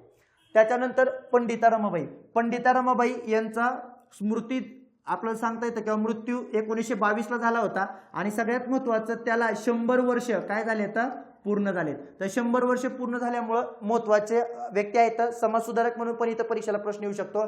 3 लोक महत्वाचे लक्षात ठेवा, लोकमान्य टिळक यांच्यावर पण प्रश्न विचारला जाऊ शकतो, पंडिता रमाबाई यांच्यावर पण प्रश्न विचारला जाऊ शकतो आणि छत्रपती शाहू महाराज यांच्यावर पण प्रश्न विचारला जाऊ शकतो कारण छत्रपती शाहू महाराज यांचं निधन 1922 आहे, पंडिता रमाबाई यांचं निधन 1922 आहे आणि लोकमान्य टिळक यांचं निधन 1920 आहे। तिन्ही समाजसुधारक महत्वाचे करून जा, परीक्षेला 100% प्रश्न येईल। तर पंडिता रमाबाई यांचा जन्म झाला होता 23 एप्रिल 1858 गंगामूळ कर्नाटक या ठिकाणी। पूर्ण नाव होतं रमा अनंत शास्त्री डोंगरे। त्यांचा श्रीनिवास हा त्यांना एकुलता एक भाऊ होता। परीक्षेला पाठीमागं प्रश्न आला होता, पंडिता रमाबाई यांच्या संदर्भात खालील विधानाचा विचार करा, त्यांना एकुलता एक भाऊ होता, तर ते विधान बरोबर आहे, लक्षात ठेवा। श्रीनिवास हा एकुलता एक भाऊ होता। हे कुटुंब डोंगरे कुटुंब हे मूळचं महाराष्ट्रातील होता, पण त्यांचे वडील वेदशास्त्रामध्ये संपन्न होते, तर वडील मद्रासमध्ये स्थायिक झालेले कर्नाटकामध्ये, आणि कर्नाटकामध्ये दुष्काळ पडलेला असताना मग ते तिथून स्थलांतर होत होते. स्थलांतरामध्ये त्यांच्या वडिलांचा मृत्यू झाला, त्यांच्या आईचा मृत्यू झाला, त्यांच्या बहिणीचा मृत्यू झाला, आणि त्याच्यानंतर मग ते बंगालमध्ये गेले. आणि बंगालमध्ये ब्राह्मो समाजाचे कार्यकर्ते होते बाबू बिपिन बिहारी दास मेधावी, यांच्याबरोबर त्यांनी इंटरकास्ट मॅरेज केलं. 1872चा कायदा होता नेटिव्ह मॅरेज ऍक्ट, आंतरजातीय आणि बालविवाहासाठी केलेला कायदा, त्या कायद्यानं त्यांनी विवाह केला. 1880ला 1881ला त्यांच्या पतीचा मृत्यू झाला, आणि 1881ला त्यांना मुलगी झाली मनोरमा, आणि 1882ला त्यांच्या पतीचा काय झाला, मृत्यू झाला. आणि बंगालमध्येच एकुलता एक भाऊ होता श्रीनिवास, त्यांचा सुद्धा तिथं मृत्यू झाला. आणि नंतर त्या महाराष्ट्रामध्ये आल्या, आणि महाराष्ट्रामध्ये आल्यानंतर सनातनी लोकांनी त्यांना त्रास दिला, आणि म्हणून त्या पुढे इंग्लंडला गेल्या. ठीक आहे. तर असं यांचा पूर्ण खडतर असणारा जीवन प्रवास, जीवनामध्ये पहिल्या दिवसापासून संघर्ष असलेला आपल्याला दिसून येतो. पुढचं सगळं कार्य हे संघर्षावरच चालू होतं. आणि शारदा सदनच्या माध्यमातून महिलांचं स्वावलंबन, महिलांच्या जीवनामध्ये क्रांती घडवण्याचं काम ज्यांनी केलं, अशा श्रेष्ठ समाजसुधारक म्हणून आपल्याला पंडिता रमाबाई या सांगता येतील. कारण संघर्ष हा शेवटपर्यंत होता. ठीक आहे. कुठल्याही प्रत्येक टप्प्यावर त्यांना संघर्ष सहन करावा लागला, असे महत्वाचे समाजसुधारक. तर 1880ला त्यांनी सिव्हिल मॅरेज ऍक्टच्या माध्यमातून विवाह केला. 1882ला त्यांनी पुण्यामध्ये आर्य महिला समाजाची काय केली, स्थापना केली.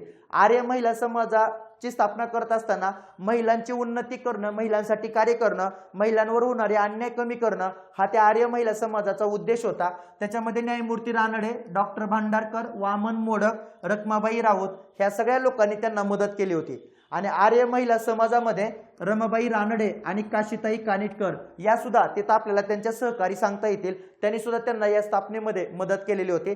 परीक्षेला सहकार्य विचारले जाऊ शकतं. हे जे सगळे सहकारी होते का, इथं प्रश्न येऊ शकतो, किंवा स्थापनेमध्ये मदत करणारे कोण होते, यांची नावं परीक्षेला 100% प्रश्न येण्याची शक्यता आहे. त्याच्यानंतर उद्देश होता स्त्रियांच्या अत्याचारापासून मुक्तता करणं आणि स्त्रियांची उन्नती करणं. मनोरमा बरोबर असलेला हा त्यांचं छायाचित्र दिसतं, आणि शारदा सदन ही त्यांची आपल्याला वास्तू दिसून येते. ते आर्य महिला समाजाचं पुण्यातलं ते शाखा आहे. त्याच्यानंतर 1882 मध्ये स्त्री धर्मनीती हे त्यांनी पुस्तक प्रकाशित केलं होतं. त्याच्यानंतर 1882ला हंटर कमिशन समोर साक्ष दिलेली. हंटर कमिशन भारतामध्ये 1882ला एज्युकेशनचा विचार करण्यासाठी आलं होतं, आणि एज्युकेशनचा विचार करत असताना त्यांनी साक्ष दिली होती. पण त्यांची साक्ष सौ मिचेल नावाच्या महिला होत्या, त्यांनी त्यांना इंग्रजीमध्ये कन्वर्ट करून त्या हंटरला सांगितलेली. हंटर कमिशन समोर साक्ष देताना मुलींच्या शाळेमध्ये महिला शिक्षकांची नेमणूक करा, महिलांना शिक्षण दिलं तर सुवर्णयुग तयार होईल, असं वाक्य किंवा त्यांनी ती साक्षीमध्ये सगळ्या गोष्टी सांगितलेल्या. महिलांना सुद्धा चांगलं एज्युकेशन दिलं पाहिजे, ही सुद्धा भूमिका त्यांनी हंटर समोर बोलून दाखवलेली. हंटर कमिशन समोर साक्ष देणारे बरेचसे लोक होते. सगळ्यात महत्वाचं महात्मा ज्योतिबा फुले, त्याच्यानंतर पंडिता रमाबाई, त्याच्यानंतर कुंटे नावाचे व्यक्ती होते, त्याच्यानंतर वामन मोडक नावाचे व्यक्ती, वामन आपटे, त्यांनी पण साक्ष दिलेली. त्याच्यानंतर चिपळूणकर हे पण होते, सीताराम हरी चिपळूणकर, त्यांनी पण साक्ष दिली होती. आणि सगळ्यात महत्वाचा अजून एक व्यक्ती होते सर सय्यद अहमद खान. या सर्व लोकांनी हंटर कमिशन समोर आपल्या साक्षी दिल्या होत्या. ठीक आहे. तर ते हंटर कमिशन महत्वाचं आहे. नंतर इंग्लंडला जाण्याचा निर्णय त्यांनी 1883 मध्ये घेतला. सोबत त्यांच्या एक शिक्षिका होत्या. त्या शिक्षिका कोण होत्या, आनंदीबाई भगत. पुढच्या काळामध्ये इथं परीक्षेला प्रश्न असू शकतो, प्रवासामध्ये सोबत कोण होतं. नंतर त्यांना जो प्रवासामध्ये अनुभव आले ते त्यांनी पत्राद्वारे एका व्यक्तीला सांगितले. त्या व्यक्तीचं नाव काय होतं, सदाशिव पांडुरंग केळकर. तर ह्यांना ते सगळे त्यांनी अनुभव सांगितले होते. नंतर त्याच्यावर 1883 मध्ये त्यांनी एक पुस्तक लिहिलं. त्या पुस्तकाचं नाव होतं इंग्लंडचा प्रवास. तर पुढे मग ख्रिश्चन धर्माचा सुद्धा त्यांनी स्वीकार आपल्या मुलीबरोबर केला होता, मनोरमा, आणि त्यांनी ख्रिश्चन धर्माचा स्वीकार केला. बटलर नावाच्या व्यक्तीनं त्यांना ख्रिश्चन धर्माची तिथं दीक्षा दिली होती, लक्षात ठेवा. ठीक आहे. तर अशा पद्धतीनं ख्रिश्चन धर्माचा स्वीकार केला. नंतर मग त्या पुढे काय आल्या होत्या भारतात. स्त्री धर्मनीती हे त्यांचं असणारं महत्वाचं काय पुस्तक आहे. नंतर आनंदीबाई जोशी यांना डॉक्टरेट पदवी प्रदान करण्यात आली होती. त्यावेळेस पंडिता रमाबाई तिथं उपस्थित होत्या. डॉक्टरेट होण्यासाठी नॅशनल इंडियन सोसायटी नावाची असोसिएशन नावाची जी संस्था होती, मेरी कार्पेंटर, तर मेरी कार्पेंटर यांच्या संस्थेनं त्यांना मदत केली होती आनंदीबाई जोशी यांना. तर आपल्या भारतातील पहिल्या महिला डॉक्टर होण्याचा मान कोणाला मिळाला, आनंदीबाई जोशी यांना. आणि त्यावेळेस तिथं पंडिता रमाबाई उपस्थित होत्या. त्यांच्या उपस्थितीमध्ये त्यांना ती पदवी देण्यात आली होती. आणि पंडिता रमाबाईंनी जे पुस्तक लिहिलं, the high caste Hindu woman, तर हे पुस्तक त्यांनी अर्पण केलं होतं आनंदीबाई जोशी यांना. हा पण प्रश्न येऊ शकतो पुढच्या काळामध्ये. त्याच्यानंतर अमेरिकेमध्ये असताना रमाबाई असोसिएशनची स्थापना त्यांनी बोस्टन शहरात केली होती. 1888 मध्ये हायकास्ट हिंदू वुमन हे पुस्तक लिहिलं. हे पुस्तक त्यांनी प्रकाशित केलं आणि हे त्यांचं पहिलंच इंग्रजी पुस्तक आपल्याला दिसून येतं. आणि हे पुस्तक पुढे त्यांनी अर्पण केलं होतं आनंदीबाई जोशी यांना. ठीक आहे. त्याच्यानंतर 1889 मध्ये मुंबईमध्ये त्यांनी शारदा सदनची स्थापना केली. तर शारदा सदन ही महत्वाची संस्था त्यांनी मुंबईमध्ये आल्यानंतर स्थापन केली. स्थापना समारंभाच्या अध्यक्ष कोण होत्या? काशीबाई कानिटकर होत्या. त्यांना अध्यक्ष करण्यात आलं होतं. महिलांच्या उन्नतीचं काम तिथं केलं जायचं. तर शारदा सदनचे जे सल्लागार मंडळ होतं, तर परीक्षेला इथं प्रश्न येऊ शकतो. तर या शारदा सदनच्या सल्लागार मंडळामध्ये कोण कोण सदस्य होते यांची माहिती सांगा, असा प्रश्न येऊ शकतो. पंडिता रमाबाई, डॉक्टर आत्माराम पांडुरंग तरखडकर, वामन मोडक, न्यायमूर्ती तेलंग, चंदा वरकर, सदाशिव काणे, सदाशिव केळकर हे सगळे लोक त्या शारदा सदनच्या सल्लागार मंडळामध्ये होते. जवळपास प्रार्थना समाजाचे जे सदस्य बरेचसे आपल्याला दिसतील, हे लॉजिक लक्षात ठेवा. प्रार्थना समाजाचे जे सदस्य होते हे सदस्य पंडिता रमाबाई यांच्या शारदा सदनमध्ये दिसतील. आणि प्रार्थना समाजाच्या माध्यमातून पंडिता रमाबाई यांचे भाषण पुण्यामध्ये आयोजित केले जायचे. त्यामुळे पुण्यामध्ये भाषण आयोजित करत असताना त्या पंडिता रमाबाई सांगायच्या, आपल्या घरातील कोणत्याही एका महिलेला येताना भाषणाला पुरुषाने आणायचं, तरच त्या पुरुषाला त्या भाषणामध्ये बसण्याचा अधिकार असेल. त्यामुळे महिलांना घेऊन या असं विनंती त्या भाषणामध्ये करायच्या. तर शारदा सदनच्या अशा पद्धतीने स्थापना केली होती पंडिता रमाबाई यांनी. शारदा सदनमध्ये येणाऱ्या पहिल्या महिला होत्या शारदा गद्रे. आणि शारदा गद्रे यांच्यावरूनच त्यांनी शारदा सदन असं ते नाव ठेवलेलं. पण शारदा गद्रे या काही विद्वान नव्हत्या, पुनर्विधवा वगैरे नव्हत्या, लक्षात ठेवा, विद्वान नव्हत्या. तर त्या एका विधवेच्या मुलगी होत्या. ठीक आहे, त्यांच्यावरून ते नाव ठेवलेलं. शारदा सदनमध्ये येणाऱ्या पहिल्या विधवा होत्या बया कर्वे किंवा आनंदीबाई पुढे झाले त्या, लक्षात ठेवा. तर गोदूबाई आपण त्यांना म्हणतो. पुढे कर्वेने त्यांच्याबरोबर काय केलेला? विधवा पुनर्विवाह केलेला. त्याच्यानंतर पुण्यामध्ये शारदा सदनचं स्थलांतर झालं. पुण्याच्या सल्लागार मंडळामध्ये कोण होतं? इथं पण परीक्षेला प्रश्न येऊ शकतो. तर न्यायमूर्ती रानडे आणि लोकहितवादी हे पुण्याच्या शारदा सदनमध्ये काम करायचे. तर शारदा सदनमध्ये दुर्गाबाई किर्लोस्कर, काशीबाई देवधर, वेणूबाई जोशी या महिलांनी सुद्धा काय केलेलं? काम केलेलं. तर हे सगळं पुण्यामध्ये शारदा सदनचं कार्य चालायचं. त्याच्यानंतर मुक्ती सदन, त्यांनी ख्रिस्ती संस्थेची स्थापना केलेली. मुक्ती सदन हे वेगवेगळे जे सदन आहेत का त्याच्यावर परीक्षेला प्रश्न विचारला जातो. तर मुक्ती सदन, कृपा सदन, प्रीती सदन, सदानंद सदन आणि बातमी सदन जोड्या लावायला परीक्षेला प्रश्न असतो. मुक्ती सदन ख्रिस्ती संस्थेची स्थापना, कृपा सदन पतित स्त्रियांसाठी, प्रीती सदन अशक्त, अपंग आणि निराधार यांच्यासाठी, सदानंद सदन अनाथ बालकांसाठी, बातमी सदन अंध मुलींसाठी. तर प्रश्न इथे येऊ शकतो, जोड्या लावा. तर या सगळ्या गोष्टी लक्षात ठेवा, जोड्या लावण्यासाठी प्रश्न येतो.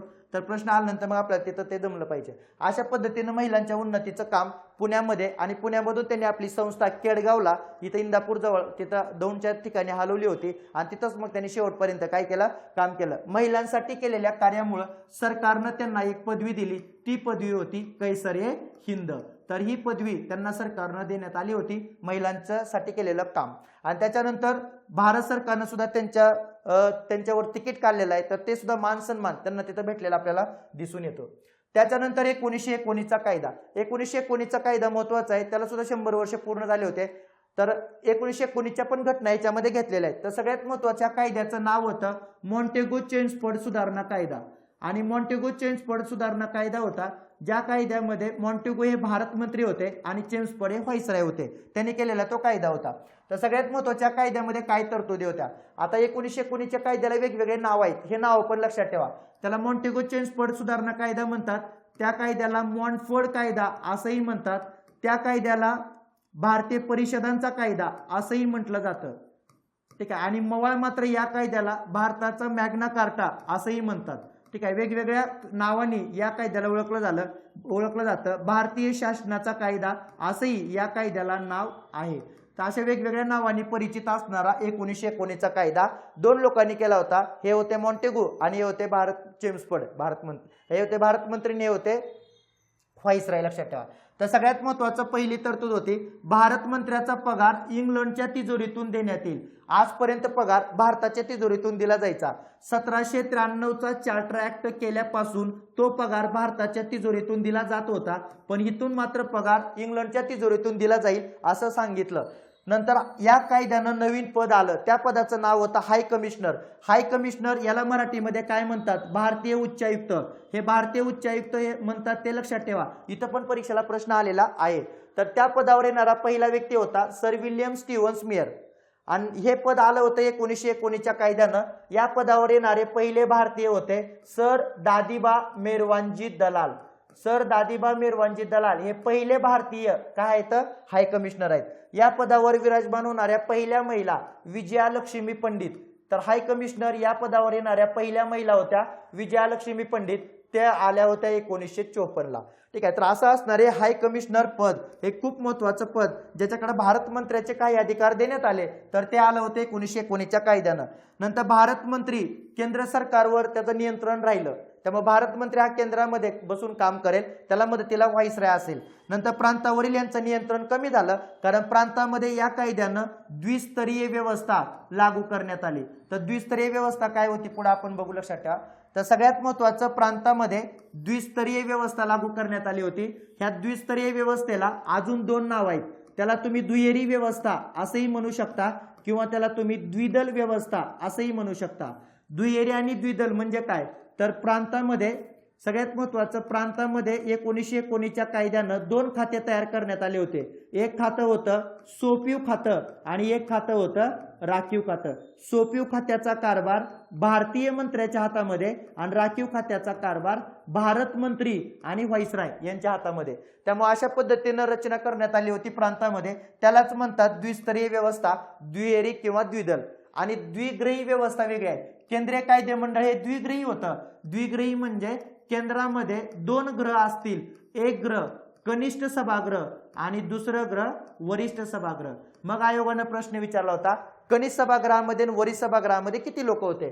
तर कनिष्ठ सभागृहामध्ये होते 145 सदस्य, ज्यांचा कार्यकाळ 3 वर्ष असणार, आणि वरिष्ठ सभागृहामध्ये होते 60 सदस्य, ज्यांचा कार्यकाळ हा 5 वर्षाचा असणार. तर एकूण सदस्य संख्या हा आयोगानं पाठीमागे विचारला गेलेला प्रश्न आहे. तर हे पण या कायद्याचं वैशिष्ट्य आहे. त्यामुळे केंद्रीय कायदेमंडळ द्विग्रही असणं हे 1919च्या कायद्याचं वैशिष्ट्य सांगता येतं. आणि प्रांतामध्ये द्विस्तरीय म्हणजे सोपीव आणि राखीव असणं हे पण 1919च्या कायद्याचं वैशिष्ट्य आहे, लक्षात ठेवा. त्याच्यानंतर सोपीव खातं हे भारतीय लोकांच्या हातामध्ये आलं. भारतीय निर्वाचित मंत्री तिथं काम करतील. जबाबदार सरकार दिलं, पण ते कसं होतं? मर्यादित स्वरूपामध्ये, कारण एक पूर्णपणे खातं हे इंग्रजांच्याच हातामध्ये होतं. अशी असणारी पद्धत 1919च्या कायद्यानं लागू करण्यात आली होती. त्याच्यानंतर छत्रपती शाहू महाराज यांना 1922ला त्यांचा मृत्यू झाला. त्याला 100 वर्ष पूर्ण होत आहेत. त्याच्यावर पण परीक्षेला प्रश्न विचारला जाऊ शकतो. त्यामुळे छत्रपती शाहू महाराजांना छत्रपती पदवी पण 1919ला दिली होती. तर उत्तर प्रदेशमध्ये कानपूर या ठिकाणी भरलेलं 13वं जे उत्तर भारतीय कुर्मी परिषद होती, तर या कुर्मी परिषदेमध्ये त्यांना राजश्री ही पदवी देण्यात आली होती. ठीक आहे. त्यामुळे राजश्री पदवी त्यांना कधी दिली, कोणत्या परिषदेमध्ये दिली हे महत्वाचं आहे. कोणत्या ठिकाणी दिली इथं प्रश्न विचारला जातो. त्या कुर्मी परिषदेच्या अध्यक्ष छत्रपती कोण होते? छत्रपती शाहू महाराज होते. तर लक्षात ठेवा, छत्रपती शाहू महाराजांचा मृत्यू हा 1922ला आहे. त्यामुळे छत्रपती शाहू महाराज यांच्यावर 100% परीक्षेला प्रश्न विचारला जाऊ शकतो. सर्व माहिती त्यांची बघून ठेवा, कारण प्रश्न पाठीमागे कंटिन्यू इथं येतं. त्याच्यानंतर रौलट कायदा. तर रौलट कायदा जो होता तो रौलट कायदा होता 1919चा. सिडने रौलट नावाच्या व्यक्तीनं तो रौलट कायदा केला होता. तर त्या रौलट कायद्यामध्ये 2 गोष्टी होत्या, सभाबंदी आणि खटल्याविना कारावास. ह्या 2 विधेयक होते. म्हणजे सभा घ्यायला बंदी असेल आणि खटल्याविना कारावास असेल. आणि या कायद्याला सपोर्ट करणारा केंद्रीय कायदे मंडळामध्ये एक भारतीय व्यक्ती होता. त्या व्यक्तीचं नाव होतं शंकरन नायर. हे नाव महत्वाचं आहे. तर ह्या व्यक्तीनं सपोर्ट केला होता कायद्याला आणि एकमेव होता. त्यामुळे कदाचित इथं परीक्षेला पुढच्या काळामध्ये प्रश्न असू शकतो. आणि महात्मा गांधी या कायद्याला म्हणले होते काळा कायदा. आणि ह्याच रौलट कायद्याच्या विरोधात महात्मा गांधीजींना अखिल भारतीय स्तरावर आता सत्याग्रह करायचा होता. त्यामुळे महात्मा गांधीजींनी पुढे सत्याग्रह करायचं ठरवलं, कारण या कायद्यानं व्यक्तीचं नागरी स्वातंत्र्य दडपलं जाते. आणि नागरी स्वातंत्र्य दडपलं गेल्यानंतर याला विरोध करण्यासाठी महात्मा गांधी या कायद्याला काळा कायदा पण म्हणले होते. आणि ऑल इंडिया लेवलला महात्मा गांधीजींनी पहिला सत्याग्रह पण उभा केला होता. ठीक आहे. तर महात्मा गांधी म्हणले काळा कायदा. त्याच्यानंतर गांधीजींनी या कायद्याच्या विरोधात सत्याग्रह सभा स्थापन केल्या होत्या. तर इथं परीक्षेला प्रश्न आला होता, कोणत्या सत्याग्रहाच्या वेळेस महात्मा गांधीजींनी सत्याग्रह सभा स्थापन केल्या? तर त्या रौलट कायद्याच्या वेळेस केल्या होत्या. या सत्याग्रह सभेचे अध्यक्ष कोण होते? तर या सत्याग्रह सभेचे अध्यक्ष होते महात्मा गांधी आणि या सत्याग्रह सभेचे उपाध्यक्ष कोण होते, परीक्षेला इथं प्रश्न विचारला जाऊ शकतो, तर त्या व्यक्तीचं नाव होतं बेंजामिन हर्निमन. कोण होते अध्यक्ष? बेंजामिन हर्निमन. तर बेंजामिन हर्निमन यांनी या कायद्याला ब्लॅक बिल असं म्हणलं होतं. हे पण परीक्षेला पुढच्या काळामध्ये प्रश्न विचारण्यासारखं आहे, लक्षात ठेवा. त्याच्यानंतर 30 मार्च अखिल भारतीय हरताळ करण्याची योजना तिथं मांडण्यात आली होती. तर 30 मार्चला अखिल भारतीय स्तरावर काय करायचा होता, हरताळ करायचा होता, पण तो दिवस पुढे ढकलण्यात आला 6 एप्रिल 1919ला. ठीक आहे. त्याला विठ्ठलभाई पटेल, जिना तेजबहादूर सप्रू यांनी विरोध केला होता आणि जालियनवाला बाग हत्याकांड नंतर पुढे घडलं होतं. मायकल वुडवायरनं तिथं जमलेल्या सगळ्या लोकांवर गोळीबार करण्याचे काय दिले होते, आदेश दिले होते आणि जनरल डायरनं ते काय केलेलं, मग गोळीबार केलेला. मग ते लोक त्या जालियनवाला बागेमध्ये का जमले, तर 13 एप्रिलच्या सकाळी 2 लोकांना अटक झाली होती, डॉक्टर सत्यपाल आणि डॉक्टर सैफुद्दीन किचलू. आणि ह्या अटकेचा निषेध नोंदवण्यासाठी ते सगळे लोक, त्या जालियनवाला नावाची बाग होती, जाली नावाचा व्यक्ती होता, तर त्या व्यक्तीची असणारी ती बाग, त्या बागेमध्ये ते सगळे लोक निषेध नोंदवायला जमले. वुडवायरनं आदेश दिले होते आणि डायरनं मात्र काय केला, मग गोळीबार केला. त्या दिवशी पंजाबमध्ये कोणता सण होता, बैसाखी. तर 13 एप्रिल 1919ला ही घटना झालेली आपल्याला दिसून येते. त्यामुळे ही घटना सुद्धा महत्वाची आहे आणि या घटनेचा निषेध म्हणून 2 लोकांनी आपल्या पदव्या परत केलेल्या. तर सर पदवी परत केली होती रवींद्रनाथ टागोर यांनी आणि कैसर-ए-हिंद ही पदवी सरकारला परत केली होती सरोजिनी नायडू यांनी. त्यामुळे सरोजिनी नायडू यांनी कैसर-ए-हिंद पदवी परत केली आणि रवींद्रनाथ टागोरांनी सर ही पदवी परत केली. तर अशी ही महत्वाची घटना जालियनवाला बाग हत्याकांड. आणि ह्या घटनेला याचा विचार विनिमय किंवा त्याचं मूल्यमापन चौकशी करण्यासाठी सरकारने कमिशन नेमलं. त्या कमिशनचं नाव होतं हंटर कमिशन. त्याचे अध्यक्ष होते हंटर. तर जालियनवाला बाग हत्याकांडाची चौकशी करणं हे यांचं काम होतं. याच्यामध्ये 7 मेंबर होते, त्यातले 3 मेंबर भारतीय होते. तर ते 3 लोक कोण होते, इथंच आयोगाचा प्रश्न असतो. चिमनलाल सेटलवाड, पंडित जगत नारायण आणि सरदार सुलतान अहमद खान. तर हे 3 लोक आपल्याला भारतीय दिसतील, ज्या हंटर कमिशन मध्ये होते. पण हंटर कमिशन मध्ये बहुमत मात्र इंग्रजांचं होतं. त्यामुळे हंटर कमिशन समोर डायरनं उद्धट उत्तर दिले होते. तो म्हणला होता की रस्ता छोटा होता, अरुंद रस्ता होता, जर रस्ता मोठा असला असता तर मी लोकांना आतमध्ये रणगाडी नेऊन मारला असतं, असे त्याने उद्धट उत्तर दिले होते. त्यामुळे कोणताही दोषारोप हंटर कमिशननं त्यांच्यावर लावलेला नव्हता. तर असं हे हंटर कमिशन 1919 आहे. त्याच्यानंतर प्रतियोगी सहकारिता. तर लोकमान्य टिळकांनी 1919ला सरकारला ही योजना सांगितली होती. ती योजना म्हणजे सरकार जर भारतीयांच्या प्रश्नासंदर्भात मागण्याविषयी सहमती दाखवणार असेल तर भारतीय जनता सुद्धा सरकारला सहकार्य करेल असं सांगणारं धोरण म्हणजे प्रतियोगी सहकारिता. तर ही सांगितली होती लोकमान्य टिळकांनी. त्यामुळे लोकमान्य टिळक यांची ही सहकारिता 1919ची आपल्याला दिसून येते. महत्वाचं आहे, जर प्रश्न आला कोणाची होती तर लोकमान्य टिळक. नंतर रयत शिक्षण संस्था 1919. रयत म्हणजे काय, लक्षात ठेवा. तर रयत म्हणजे शेतकरी प्रत्यक्ष शेतचारा सरकारला देत असे. रयत म्हणजे शेतकरी हे जमिनीचे मालक होते. नंतर छत्रपती शिवाजी महाराजांनी शेतकऱ्यांना, आपल्या जनतेला, आपल्या प्रजेला रयत असा शब्द वापरला. तर लोकांसाठी काम करणारी संस्था म्हणजे रयत शिक्षण संस्था असा उद्देश समोर ठेवून कर्मवीर भाऊराव पाटील म्हणजे अण्णा यांनी जी शिक्षण संस्था स्थापन केली. गोरगरिबांचे मुलं शिकले पाहिजे, कष्टकऱ्यांचे, कामगारांचे मुलं शिक्षण त्यांनी घेतलं पाहिजे, ग्रामीण भागामध्ये शिक्षणाचा प्रसार झाला पाहिजे, यासाठी स्थापन केलेली संस्था म्हणजे रयत शिक्षण संस्था. तर या संस्थेला सुद्धा 100 वर्षे पूर्ण झालेले आहेत. तर 1919ची घटना आहे. 1919च्या सर्व घटना कव्हर केलेत. ठीक आहे. तर संस्थापक होते कर्मवीर भाऊराव पाटील. त्यांचं ब्रीद वाक्य होतं स्वावलंबी शिक्षण हेच आमचं ब्रीद. ठीक आहे. तर हे ब्रीद वाक्य लक्षात ठेवा. पाठीमागे याच्यावर इथं परीक्षेला प्रश्न आलेला आहे. तर कमवा आणि शिका हे त्यांचा मूल मंत्र होता आणि हा मूल मंत्र त्यांनी विद्यार्थ्यांना दिला होता आणि याच्या बेसवर पुढे शिक्षणाची गंगा त्यांनी ग्रामीण भागामध्ये विद्यार्थ्यांच्या घरोघरी पोहोचवण्याचं काम केलं होतं. बोधचिन्ह होतं वटवृक्ष. बहुजनांच्या शिक्षणाचा वटवृक्ष त्याला म्हणलं जातं. अण्णांनी हे रोपटं लावलं. आज त्याचा संबंध महाराष्ट्रामध्ये वटवृक्ष झालेला पाहता येतो. बऱ्याच विद्यार्थ्यांनी तिथले विद्यार्थी यशस्वी झाले किंवा तिथल्या सगळ्या विद्यार्थ्यांचं भविष्य हे उज्ज्वल घडवण्याचं काम पुढे अण्णांनी केलेलं आपल्याला दिसून येतं. तर चतुसूत्रीच्या माध्यमातून शिक्षणाची योजना त्यांनी राबवली. स्वावलंबी शिक्षण, स्वाभिमान निर्माण करणारे शिक्षण, स्वाध्याय आणि स्वातंत्र्य निर्माण करणारे शिक्षण, ही चतुसूत्री अण्णांची आपल्याला दिसते. तर संस्था स्थापनेची प्रेरणा त्यांना भेटली होती छत्रपती शाहू महाराज. सातारा जिल्ह्यामध्ये सत्यशोधक समाजाची एक बैठक भरली होती. सत्यशोधक समाजाची बैठक भरली होती काले या ठिकाणी, आणि इथं भरलेली जी बैठक होती, मेळावा होता, याच मेळाव्यामध्ये कर्मवीर अण्णांनी घोषणा केली होती की रयत शिक्षण संस्था स्थापनेची. त्या दिवशी तिथं मुहूर्त होता विजयलक्ष्मी. तर परीक्षेला इथं प्रश्न आला होता, ज्या दिवशी त्यांनी घोषणा केली त्या दिवशी कोणता सण होता? तर विजयादशमी, दसऱ्याचा सण होता. आणि त्या रयत शिक्षण संस्थेच्या अगोदर जे संस्था स्थापन झाली होती ती होती दुधगाव शिक्षण प्रसारक मंडळ. हे मूळ रोपटं हे त्या रयत शिक्षण संस्थेचं मानलं जातं. त्यामुळे दुधगाव शिक्षण प्रसारक मंडळ हे पण महत्वाचं आहे. आणि पुढे मग रयत शिक्षण संस्थेच्या माध्यमातून ते नावारूपाला आलं. तर परीक्षेला प्रश्न विचारला होता, रयत शिक्षण संस्थेचं उद्दिष्ट काय? तर मागासलेल्या जातीमध्ये शिक्षणाची आवड निर्माण करणं, मुलांना स्वावलंबी आणि उद्योगी शिक्षण देणं, ग्रामीण भागामध्ये शिक्षणाचा प्रसार करणं आणि मागासलेल्या गरीब विद्यार्थ्यांना मोफत शिक्षण पुरवणं, हे उद्दिष्ट समोर ठेवून महाराष्ट्रामध्ये शिक्षणाचं जाळं निर्माण करण्याचं काम ज्यांनी केलं असे महत्वाचे व्यक्ती म्हणजे कर्मवीर भाऊराव पाटील. लक्षात ठेवा. ठीक आहे. त्याच्यानंतर 1919 ची संघटना आहे आंतरराष्ट्रीय मजूर संघटना.